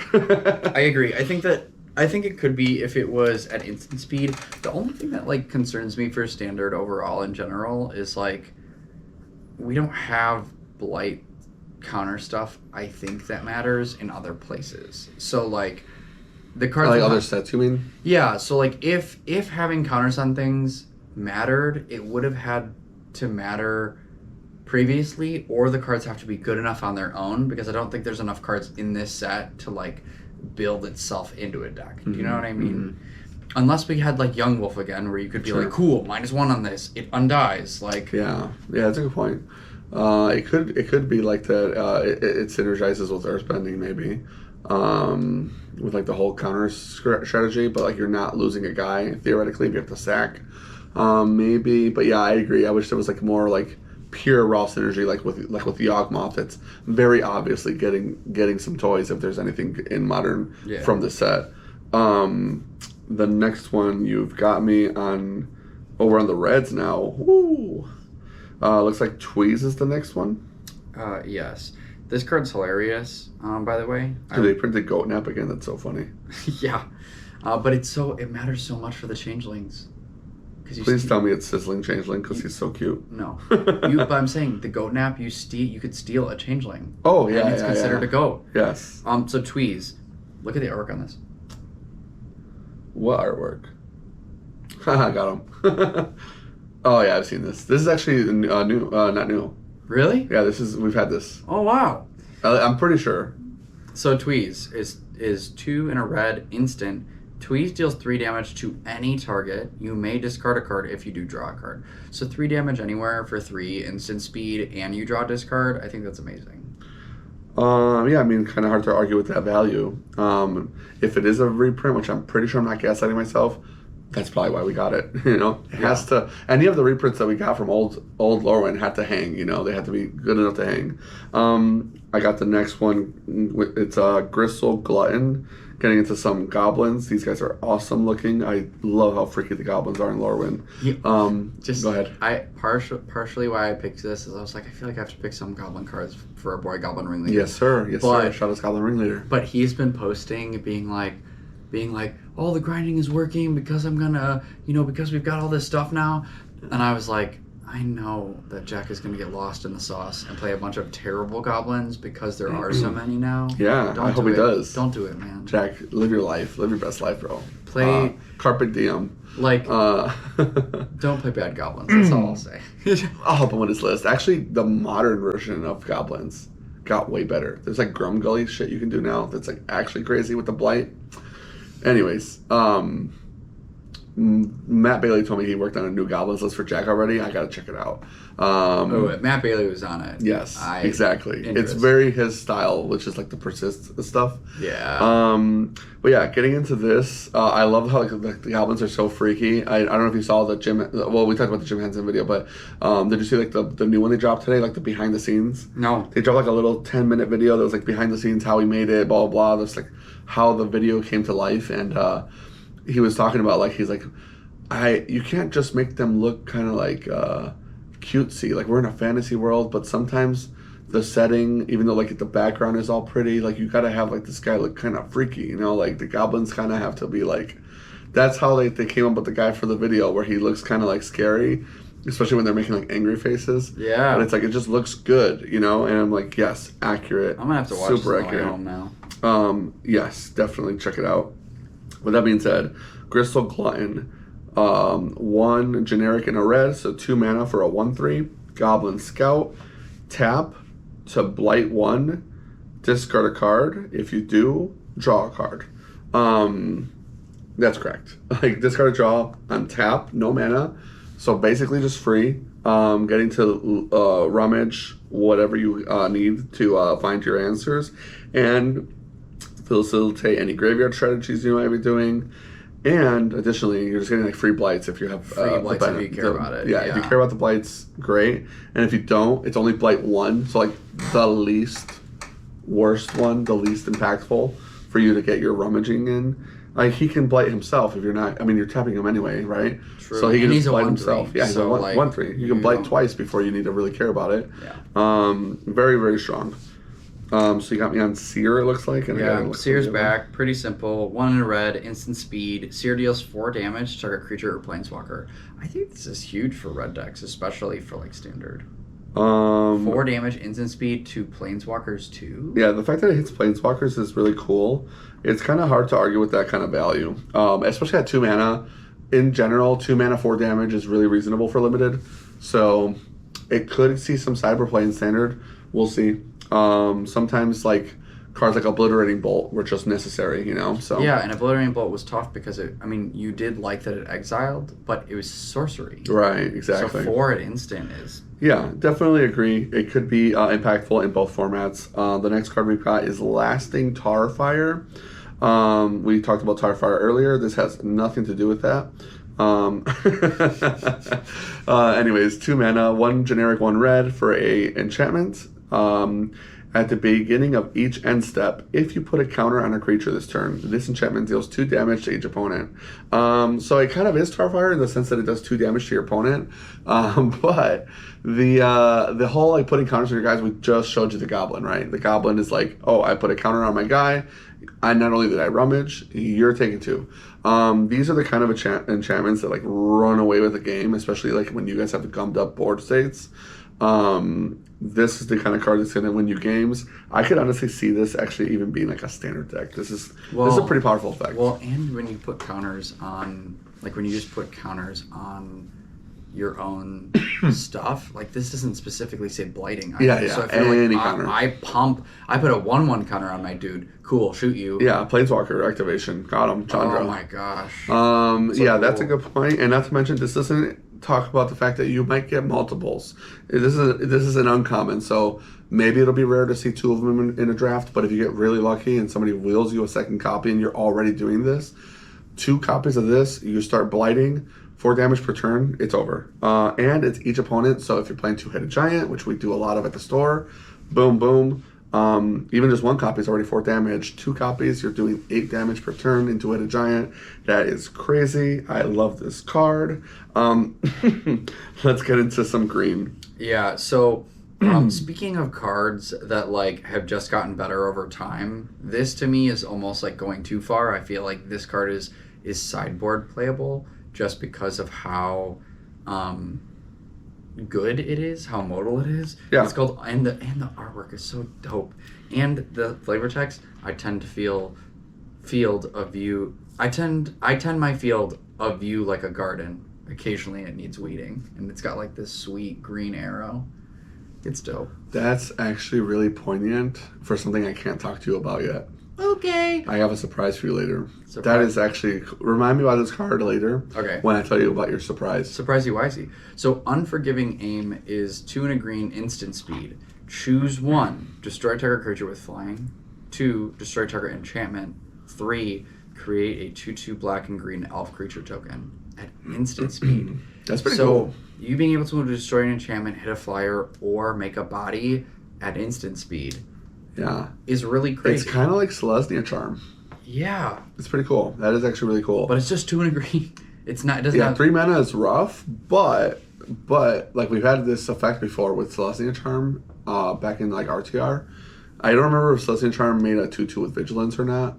I can't remember, but I remember it making a body, and it was like Disenchant or whatever you said, and that's pretty cool. The only thing is that Selesnya Charm, I think the other ability was give a guy +3/+3 or something like that. Yeah. It was like a giant growth. Yeah. So like the fact that this is Disenchant or Plummet might be better. It could, like you said, be a sideboard card. Well, and because it's also just green and not Yes, not multicolored. two-colored. Yeah, that also Right. like matters a lot too for casting. 100%. Pretty cool. Yeah, pretty powerful card. The next one we've got here is Crossroads Watcher. So Crossroads Watcher is a bro. I'm a Kithkin hater, but this art's not that bad. I'm such a Kithkin hater. I think they look so freaky.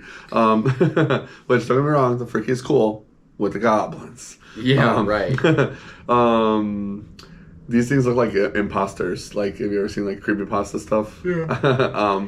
Okay, so Crossroads Watcher, 2 generic and a green for a 3 mana Kithkin Ranger, 3/3 base power and toughness.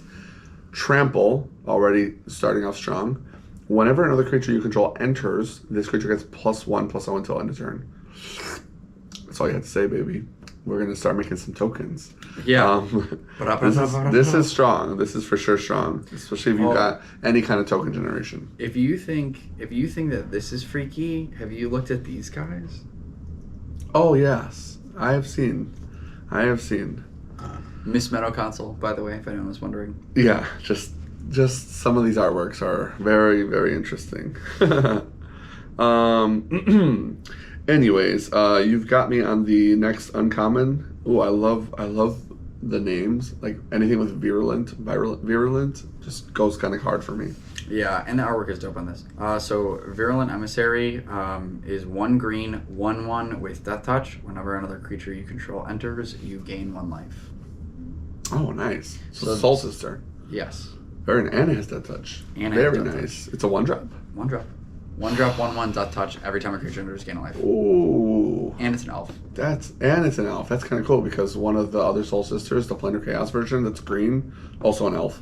Yeah, well, don't you remember, like, there was a moment in Yawgmoth that, like, I think Reed Duke, while I was playing Yawgmoth, put in that one creature that's, like, a 1-drop whenever a creature enters, you gain a life. Yeah, as like a way to- Warden. Yeah. Yeah, that's the one I'm talking about. Yeah. This is just an upgrade with that. I thought you said Soul Warden, that's why. Well, Soul Sisters is what they call any Soul Sisters, yeah. that's right.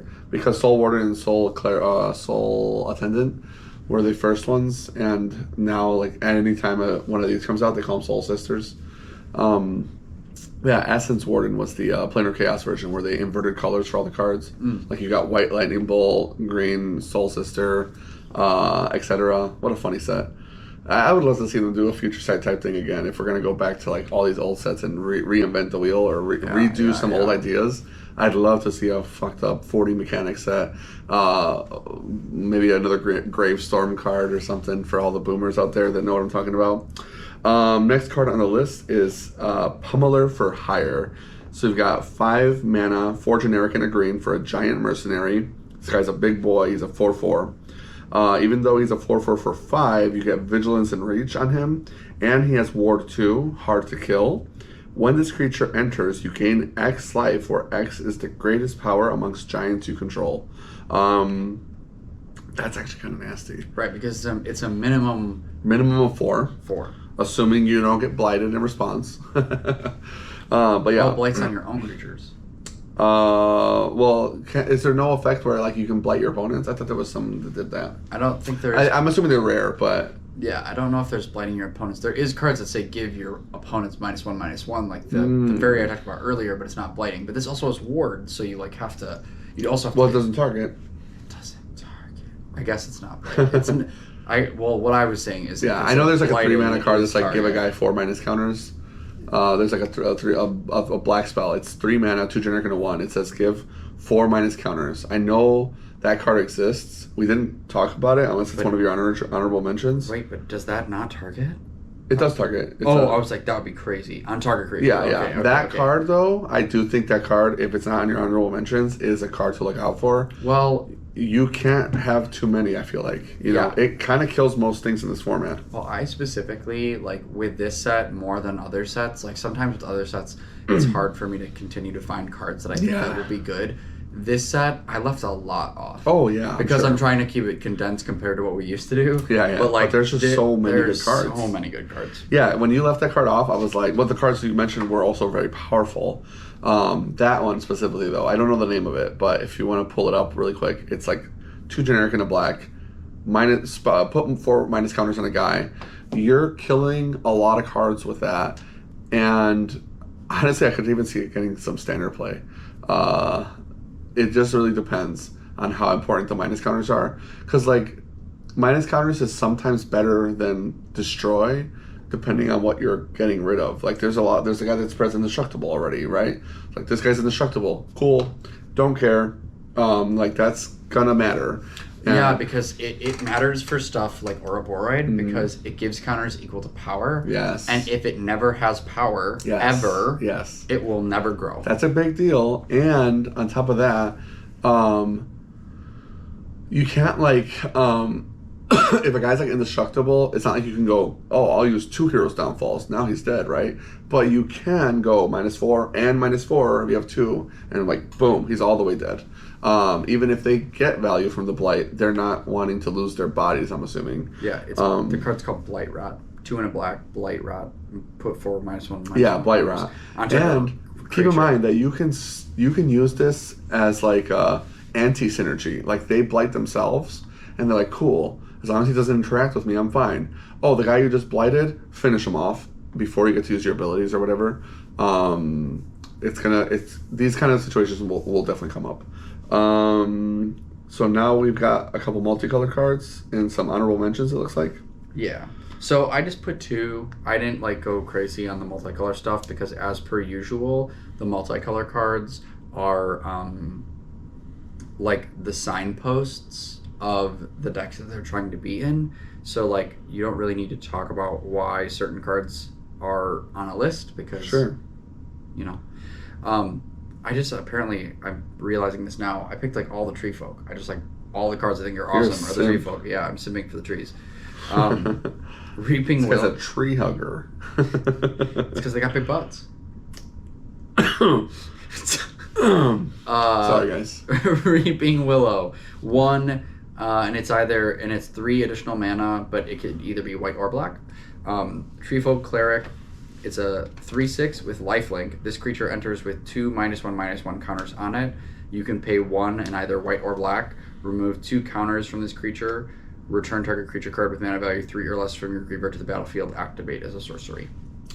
Oh, wait. This is the Reaping Willow. Nice. Yeah. I was thinking of the card I was talking about that's like horrific with like terrible artwork. Kind of a nasty card, though. It's like green, and it has affinity for forests. Yes. You start making 3/4 tree folks. Yes. That card's artwork is horrific, by the way. But besides that tree diddling all these he's hanging out with the Quantum Riddler. Besides that card is cracked. It's like making tree folks, and it's like a 8-drop that's like a 2-drop. It's kind of disgusting. The Reaping Willow, all that energy. I'm about that life. Yeah. You got Bogart Cursecrafter now for me? Yes. This is 1 red and a black goblin warlock 2/3 death touch. Whenever another goblin you controls dies, this creature does 1 damage to each opponent. Jack, go crazy. That's actually kind of Jack go nasty. crazy. Wait. That actually might matter. I'm wondering if that's on Matt Bailey's list because you're like, all right, sack all my Snoops to the Kiki trigger. And it's each opponent, so it's not targeting. That's kind of cool. That's kind of cool. That's an uncommon. Can you find Wonderbrine Preacher for your honorable mentions while I read this one off? So you had this as an honorable mention. It's 10 the Sprigs. Lo and behold, it's a Treefold card. 2 generic and a green for a 3-mana sorcery. Search your library for a basic land card. Put it on the battlefield tapped. Then shuffle. So we got a little rampant growth action. Then if you control 7 or more lands and or Treefolk, so lands and Treefolk combined, kind of makes it easier than having 7 lands in play. Create a 3/4 green Treefolk creature with token with reach. I love how all these guys are basically like Stirring Wildwoods. Is Stirring Wildwoods a Treefolk? I actually don't know. If you know if Stirring Wildwoods is a Treefolk, please let me know in the comments. But 3/4 with reach kind of goes crazy. This is a pretty powerful card, especially if you're trying to splash at all. But if you're not, it's still like get a forest and make my affinity guy even crazier. Kind of cool. And then you've got one more honorable mention. It looks like that didn't quite make the list. Yeah, the Wonderbrine Preacher is 1 and a white. It's a 2/2, and it's a Merfolk Cleric. Whenever this creature becomes tapped, you gain 2 life. Again with a Convoking. That's gonna go crazy. I should note that Blossoming Defense is reprinted in this set as well. That is a really powerful version of that type of effect. Like it's probably so powerful. One of the better like protection spells. Like we got the Avatar state in Avatar Last Airbender, which was crazy because like the first strike lifelink stuff. But Blossoming Defense, like that +2/+2, that's the kind of stuff that's going to be scary. Not to mention, like, it's a card that's now, again, in Standard, and we just brought up Ouroborid, so, like, not to, like, beat a dead horse, but if you go, I'm going to clear Ouroborid, and then they go Blossoming Defense it, you're cooked. Like, you're done. You're done. You pack it up, Good night, you go, nice, and you pick your cards up and you leave. You leave the store, you jump out of the event. You go into witness protection. Yeah, literally. Anyway. 10 the Sprigs. Oh, no, I read that. Oh, did you? Yeah, I just talked about that one. Oh, that card's so cool. I want to talk about this one really quick. Do not look up the artwork or the showcase for Sapling Nursery. Oh, this is the one that But this one is cracked. I mean, I know it's a rare. Yeah. But, like, dude, if you pack one, pick one, this, just go mono green, bro. Just force it. Like, this card is so crazy. 8 mana enchantment, affinity for forests. This is not an 8-drop. Landfall, whenever you land enters, you get a 3/4 Treefolk with reach. And then 1 and a green, exile this enchantment. Treefolk and forest you control can get indestructible until end of turn. This is a messed up card. I feel like this card is so cracked. I wouldn't be surprised if they try to make it work in Standard in like the Teamer deck and just use all forest duels. And then just go landfall. That could go crazy. Otherwise, did you have any closing thoughts about the set as far as like pre-release or draft is concerned? Yeah, so as I mentioned previously, I think that this set looks highly synergistic, but also it's high power. Like we didn't talk about any of the rares. The rares look egregious. Like there are so many that look so powerful. Yeah. In a good way. Yes. And yes, so, a lot of these rares are very disgusting. Yes, they're very, honestly, there's very too good. many to even talk about. Like one that comes to mind is Moonshadow. 1, I definitely think this card is playable and constructed. But 2, it's a 1-mana 7/7 with Menace. It comes in with 6 minus counters, so it's a 1/1 with Menace.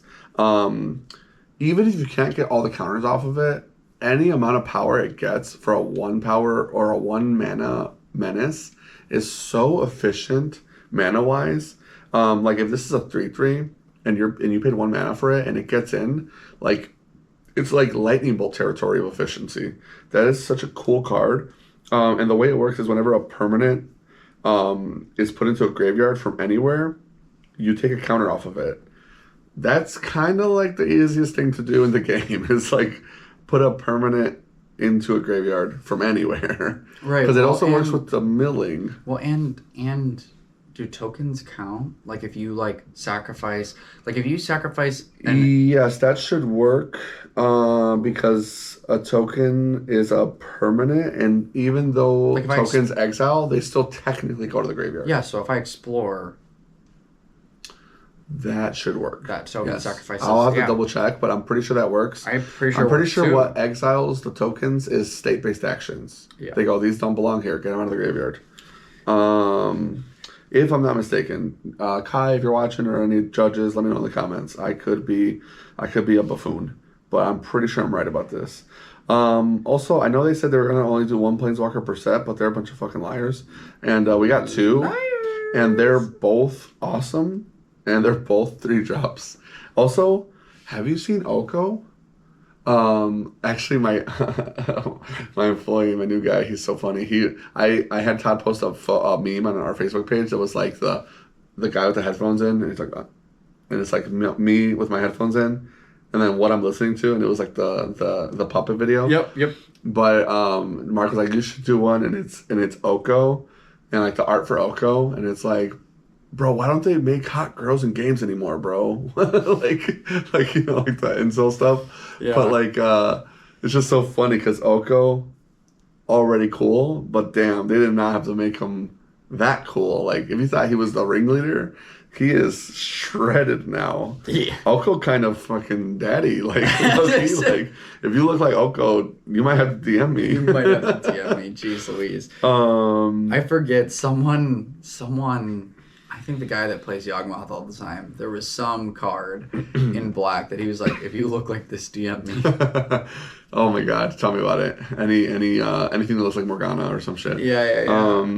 Some other rares I want to kind of talk about. Did you see what I think? Did you see this one? Tam? Yeah.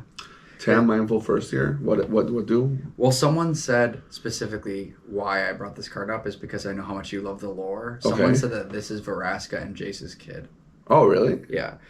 Tam Mindful First Year. Each other Gorgon Wizard. Each other creature you control has hexproof from each of its colors. Can I see?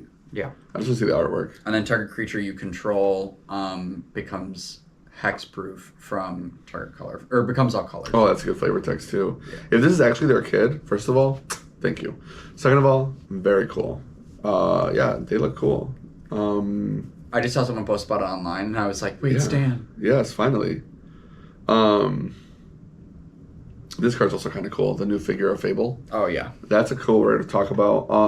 So a mythic that is in the set that nobody's talking about unless I missed it. I could have missed the dialogue. I've been working a lot of days in a row. I didn't get a day off this week.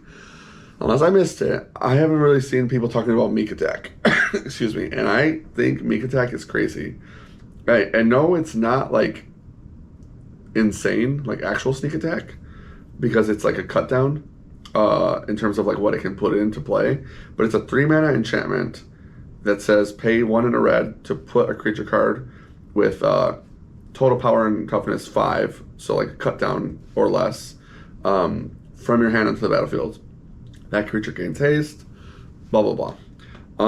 You're sacrificing it, not exiling it, so pretty cool. I just feel like there's gotta be a reason they made this card. This seems so abusable.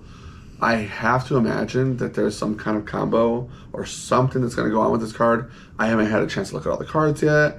I've been working a lot, so I really want to take the time to like look into this card when I get a chance. But if you know what this card is doing, please let me know in Discord or comment, because I think that people are sleeping on Meek Attack. I'm sensing it. I already talked about Moonshadow. We've got Bitter Bloom Bearer. It's a black 2-drop. It's literally Bitter Blossom, but on a creature that has flash. It's a flying 1/1, so it's already on curve one flyer ahead of Bitter Blossom. Kind of crazy. I feel like this card is obvious though. You know, like we already knew this was going to be good. The one that I had you bring up is crazy. Also, they reworded Bloom Tender with the reprint. It's vivid, and it makes vivid mana, which is already how it worked anyway. So like I said, there was a lot of those kind of effects originally. They just didn't have a name for it. Love that it has a name now. Way cooler. And Bloom Tender is an elf, but a very powerful one. That card can make up to 5 mana, theoretically. But even if it's only making like 2 or 3, Bloom Tender is a really efficient creature. I mean, we already have Badger Mold doing what it is doing, and it's like a 3-color deck. So if they wanted another dork for some reason that's maybe better or worse than the Springleaf Drum guy they're playing, Bloom Tender could be a fill-in. I don't know. Or there could be like an Elf Ball deck. Magma Opus. Magma Opus, that's the card. I was reading Ashling's command, and I was like, this sounds... Oh, this Ashling's. Oh, yeah, they give us commands And then I was like, oh, Magma Opus. It came to me, finally. Actually, Ashling's command, I know there's other commands, but Ashling's was pretty good. I remember seeing that spoiler. Yeah, instant elemental, 3 blue-red, choose 2, create a copy that's create a token that's a copy of target elemental you control. Target player draws 2 cards. Ashling's command does 2 damage to each creature target player controls. Target player creates 2 treasure tokens. Yeah, the whole like how the fact that each one of these has like the mode of copying its creature type, I feel like that ability is going to get underrated, especially if there's ways to like get your guys to also have their creature types. But like you might even just like copy your what do they call that land that turns into a 3/3 vigilance? Soulstone thing. Like when we were making copies of Restless Anchorage with 3 tips ahead, that felt really good. I mean, just getting another Soulstone Sanctuary, like, not the worst thing in the world. I think there's a card that makes Mutavaults, too. There is. It's a green card that makes Mutavault tokens. Yeah, there are... Honestly, there's so many strong cards in this set, I don't think you can really go wrong. Like, there's a reason why the boxes are flying off the shelves, because, like, you can just rip a box right now, and, like, there's just gas. It's just gas. They did a great job. We were talking with people last week about like, oh, what do you guys think the best set's going to be this year? Because last year was Final Fantasy. And I was like, well, it's a strong contention early for like the Hobbit and Marvel superheroes. Like, if they're going to go crazy, those are the sets that would go crazy. Yeah. However, I was like, actually, frontrunner, low-key, it could just be Lorwyn. Like, not to like say the rest of the sets of the year are going to suck, but I could see Lorwyn being like, damn, that was the set of 2026. Like, already out the gate, starting off strong. Really awesome set. I think that the set is really awesome too. The only thing that I did want to say with like it being highly synergistic but also highly powerful, I am actually a little nervous that this set will not be great for the limited format. The reason being is I think that quickly, if it is just only kindred stuff, and like that is the direction that you need to go, drafts won't be interesting because like it's gonna really quickly become, oh, I'm doing merfolk again, oh, I'm doing goblins again, sure. Oh, I'm doing whatever again, over and over and over again. I honestly won't complain if that's the case because the boxes are selling so fast. I'll be like, hey, you guys want to do Avatar again? Yeah. Mixed with that, I think that the bombs are really powerful, so I also think that will sway some games too, even if you have like super high synergy. So you might feel like, oh, well, like even though I built my deck really well, I got blown out by whatever. Right, whatever just blew my dick off, exactly. Yeah, and then beyond that, the thing that I'm actually very interested about, because we've never seen this before, and I don't know how much it's going to make a difference, is that unlike Avatar, Lorwyn and the rest of the year, as you said, are smaller sets. Right. So there being 20-something cards less in the pool for every single set, I wonder, that affects limited more than any other format, in my opinion. Yeah. Well, yeah, but also there's 14 cards in the packs now, so it kind of scales. Maybe that scales okay, but yes, that's a good point. Yeah. Maybe it's a good thing that there's more like dilution, so like you're not totally cucked if you get contested. Yeah, it will feel that way, but it also just might feel like, you know, I know that 14 cards in the pack, what it did for limited was it made packs juiced. Like these double rares and like these play boosters. When we got that, it was like, oh, these games feel like higher power. Did they lower the rarity of pulling special guests? Like, is it harder to pull them? I feel like, I'm not going to lie to you, every time I've ripped a box recently, there's one special guest in the whole box. Okay, I only mentioned that because we ripped 2 cases today for the store. There was so few special guests that I was actually like, this is all we pulled? And I was like, are you sure? Because it's my new guy, right? So I was like, are you sure these are all the special guests? And he was like, yeah. I was like, he's like, unless I missed them. And I was like, no, you're fine. I believe you. But, it felt like 1 per box, maybe 2. The thing is, some of these special guests are kind of cracked, so I wonder if they intentionally like dialed them back and made the special guest slots like a list smaller, so that they wouldn't have as much impact in the games. Kind of like when we talk about Final Fantasy. Yeah. Like those special guests in Final Fantasy, or I guess what do they call it, Through the Ages or whatever. Yeah. Those went crazy, but I guess they really wanted you to pull those because they were only printing the set once. Where like special guests are like a fake reprint. Yeah. So it makes sense in some ways, but yeah, you might open like a Door of Destiny special guest and be like, I'm gonna just do this because all my guys are gonna be huge. Well, I know that poor Kamari who wants those painter servants. Oh, does he? Nice. Yeah, he like saw, and I actually pulled one of the 2 cases. We got one, and yeah, I was actually shocked. Yeah, he was DMing. Like, there was someone that commented, like, this artwork's trash work. I don't know what you're talking about. And then, like, they later posted about wanting to put whatever artwork in their commander deck. And where he commented was like, wait a minute.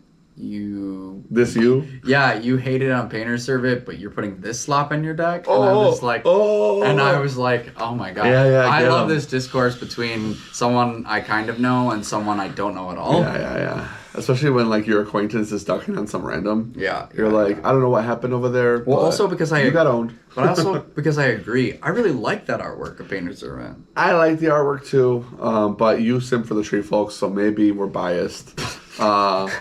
Another point on me. I'm just saying, I like it too, but Slater was like, no, this is ass. And then he was like, I like the Masterpiece better. I was like, well, yeah, obviously the Masterpiece is better.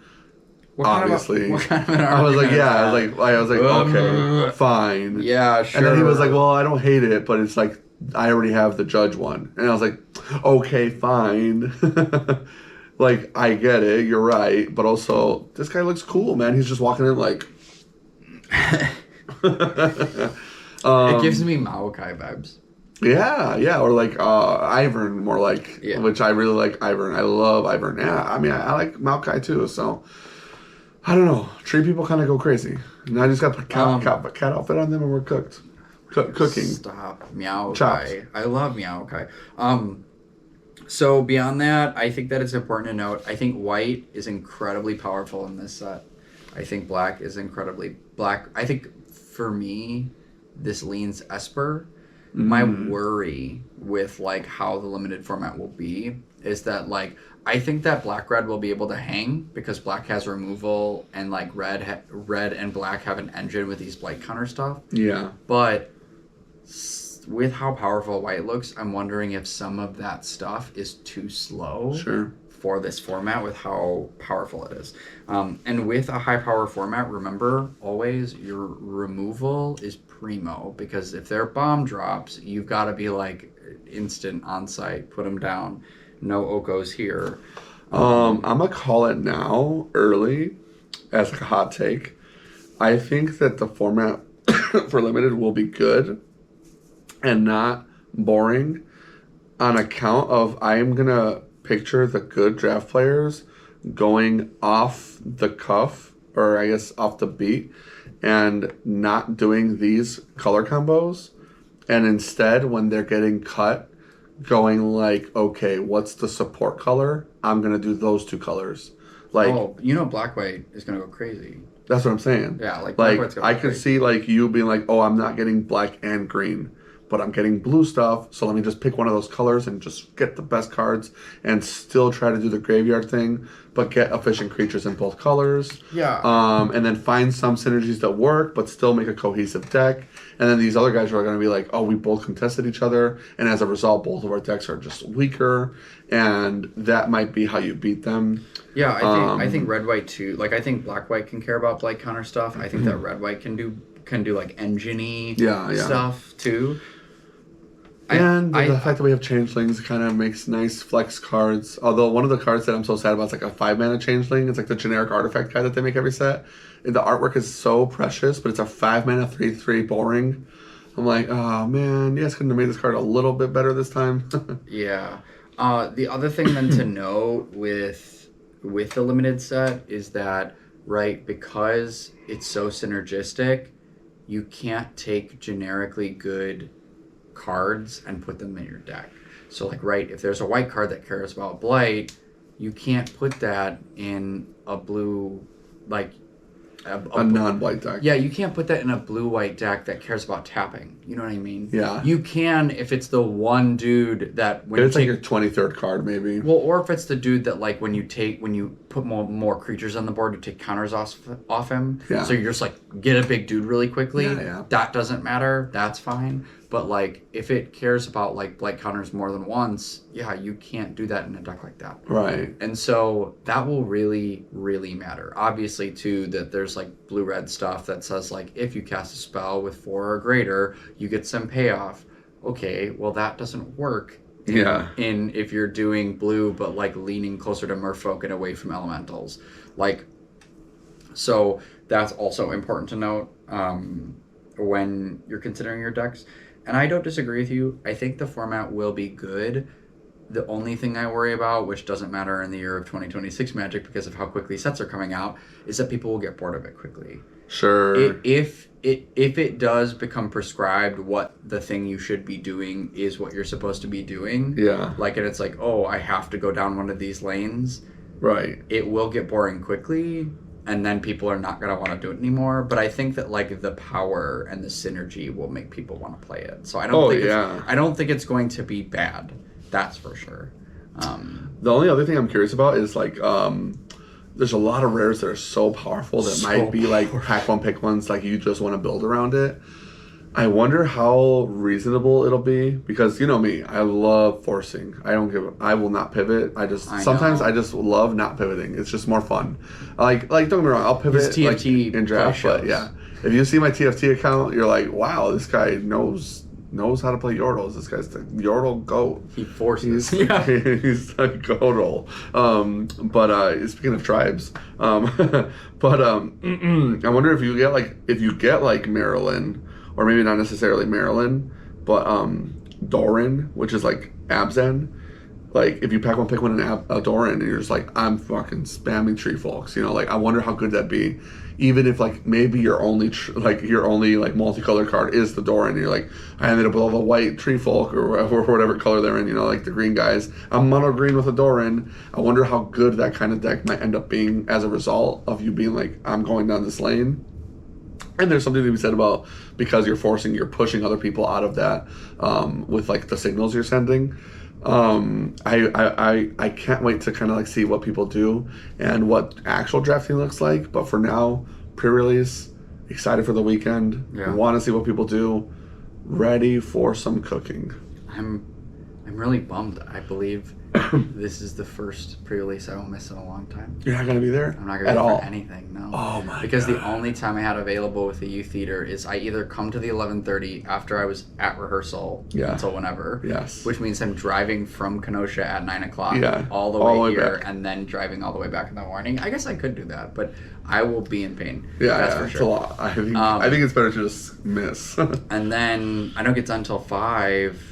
And then I'm going to an RCQ on Sunday, and I'm seeing Sabrina. Yeah, so like, I won't be able to do that. Wow. Yeah, I can't tell you the last time I missed a pre-release. That's crazy too. It's going to be a big one. I already have a ton of pre-sign-ups, people calling every day. I know it's going to be 100 people, at least. Like Final Fantasy level, I think. Because the last couple have been like 80 to 100. And then you add the Riftbound and the Commander players, the building gets packed. Well, I think this one is going to be like straight up 100 people into 7 o'clock. I think people who are over the Universes Beyond are coming back for this. Yeah, for sure. Plus, there's just like those committed pre-release players, committed limited grinders. I'm excited in general. This is going to be a good weekend. I'm exhausted. By the time pre-release is over, I think I'll have been on 15 days in a row. Oh, no. Because I didn't get my day off Sunday because of the planetary qualifier for Star Wars, which you were there for. Yes. Went great. And Frank exceeded expectations. Yeah, I did, baby. Not by much, but he exceeded expectations. Put a bag on my head. Still counts. Anyways, I think that's our show. Anything you want to add before we wrap it up? Yes, I wanted to ask you the one question I told you I would. I thought I answered it already. What is a card or two that you think are for sure into constructed? I just did that. Here it comes. What?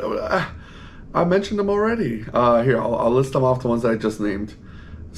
Meek Attack.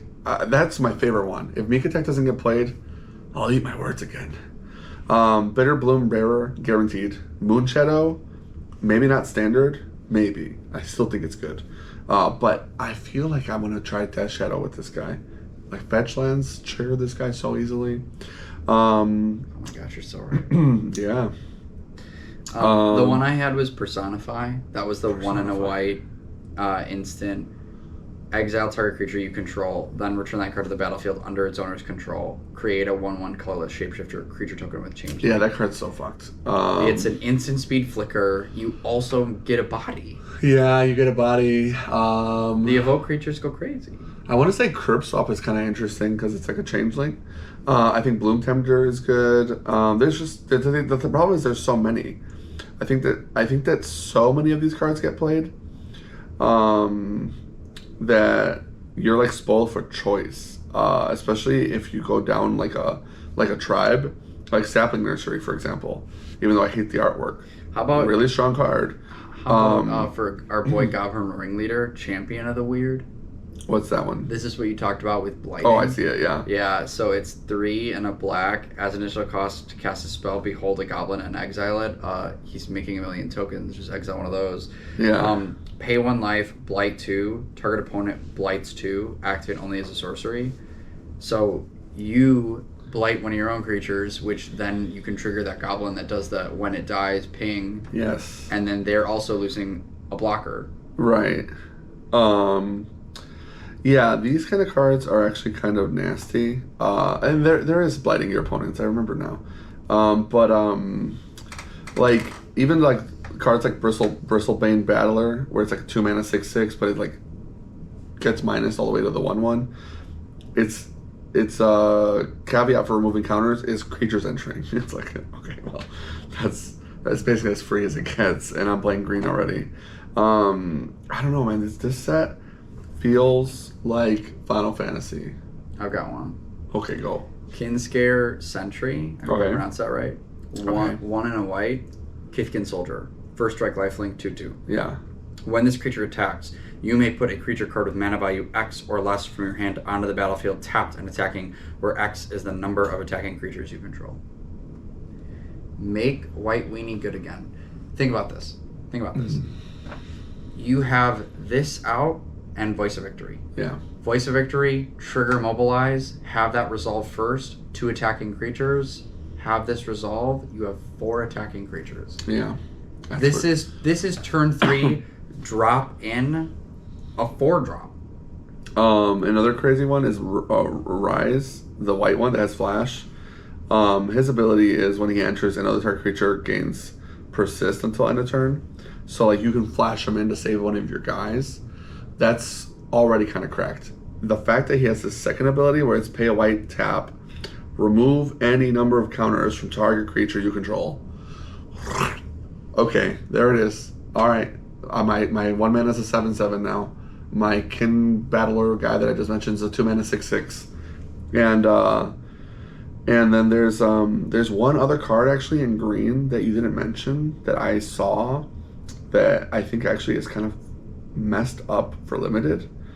I don't think it'll do anything for constructed, but for limited specifically, it's a 5 mana spell, but I can't seem to find it. I know what it does though. Basically, because I just passed it. It says 5 mana green sorcery. Choose 2 creatures, and then the difference between their power and toughness, or their 2 powers, I believe. The difference between their 2 powers. So if one guy's a 0, one guy's a 5, the difference is 5. They each get plus X and trample.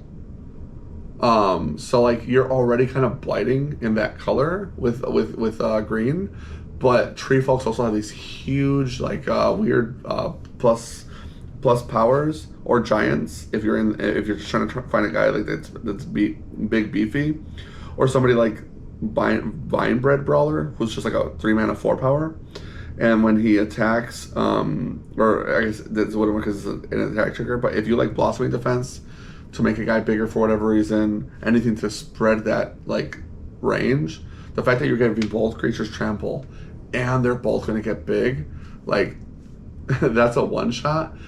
Additionally, the card basically says the difference in power. Not only do they get it as a bonus, you draw that many cards. I think that card is insane. I don't know why I can't find it because I saw it when I was looking at spoilers earlier, and I was like, "What a messed up card!"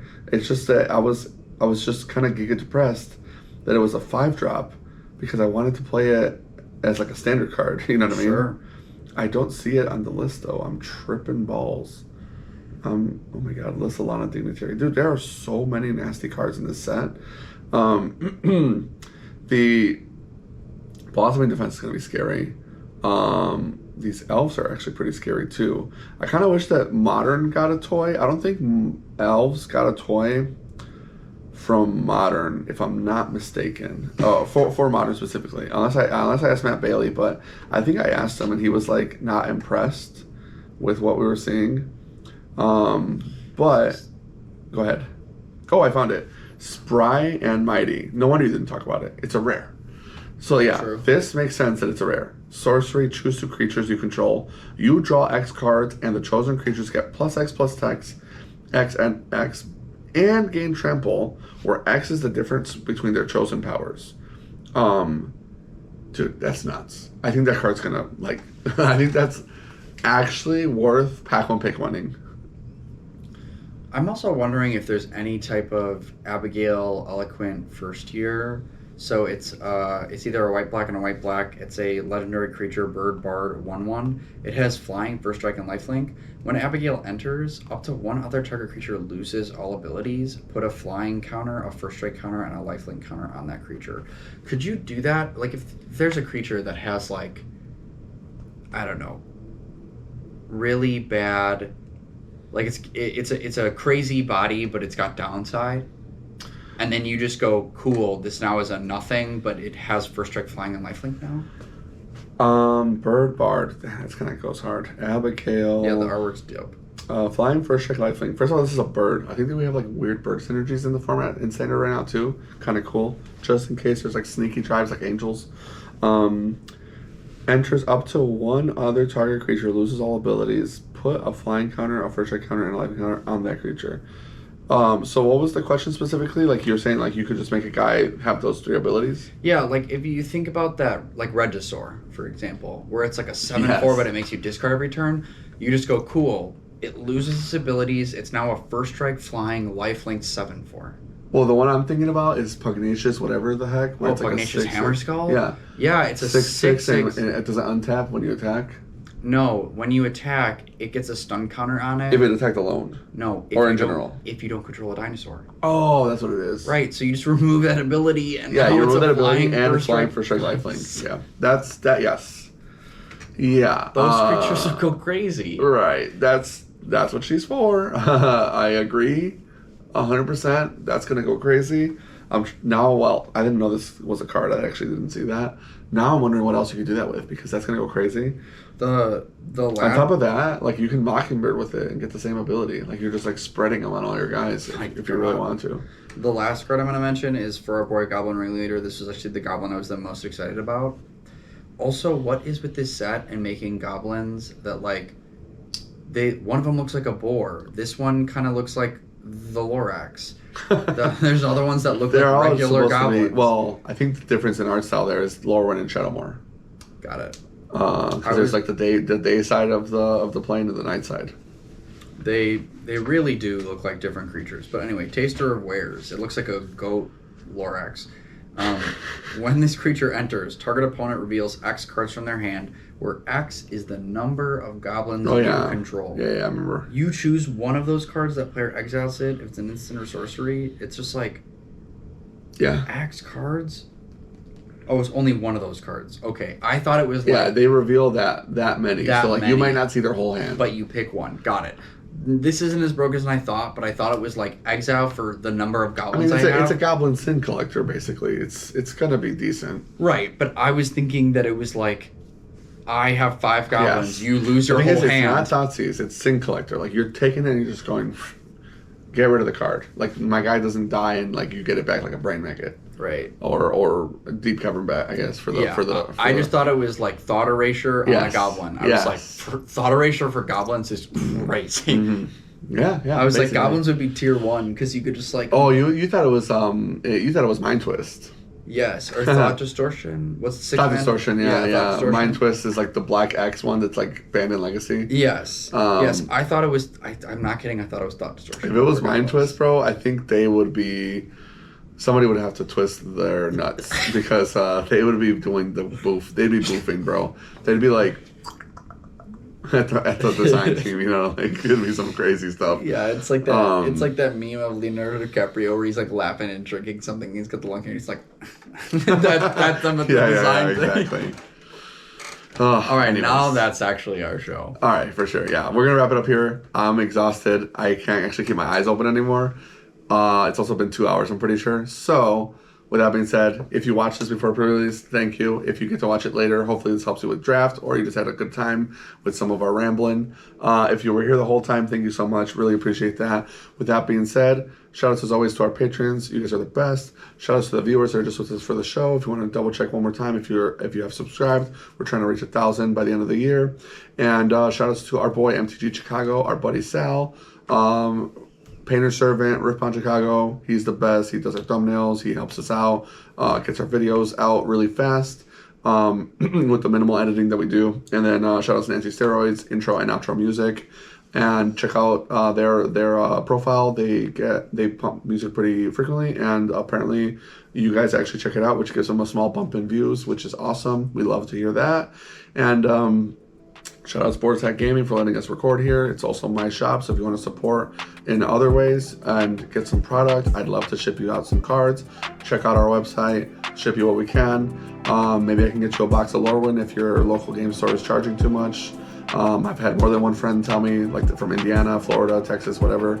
They're like, man, I don't know why, but our store is charging this much per box. I'm like, I'll ship you one for somehow cheaper. Happy to do it. Jeez. Yeah, crazy. Anything I'm missing in terms of shoutouts? No, that was it. I always feel like I'm missing one. Well, anyways. Did you thank the patrons? Yeah. First one as always. All right. Well, Frank's got this cool thing going with his hair, so I'm going to let you guys end on that one. All right. Thank you so much for watching. Really appreciate you guys. Catch you in the next episode, and hope you guys are starting your 2026 off right. See you next time.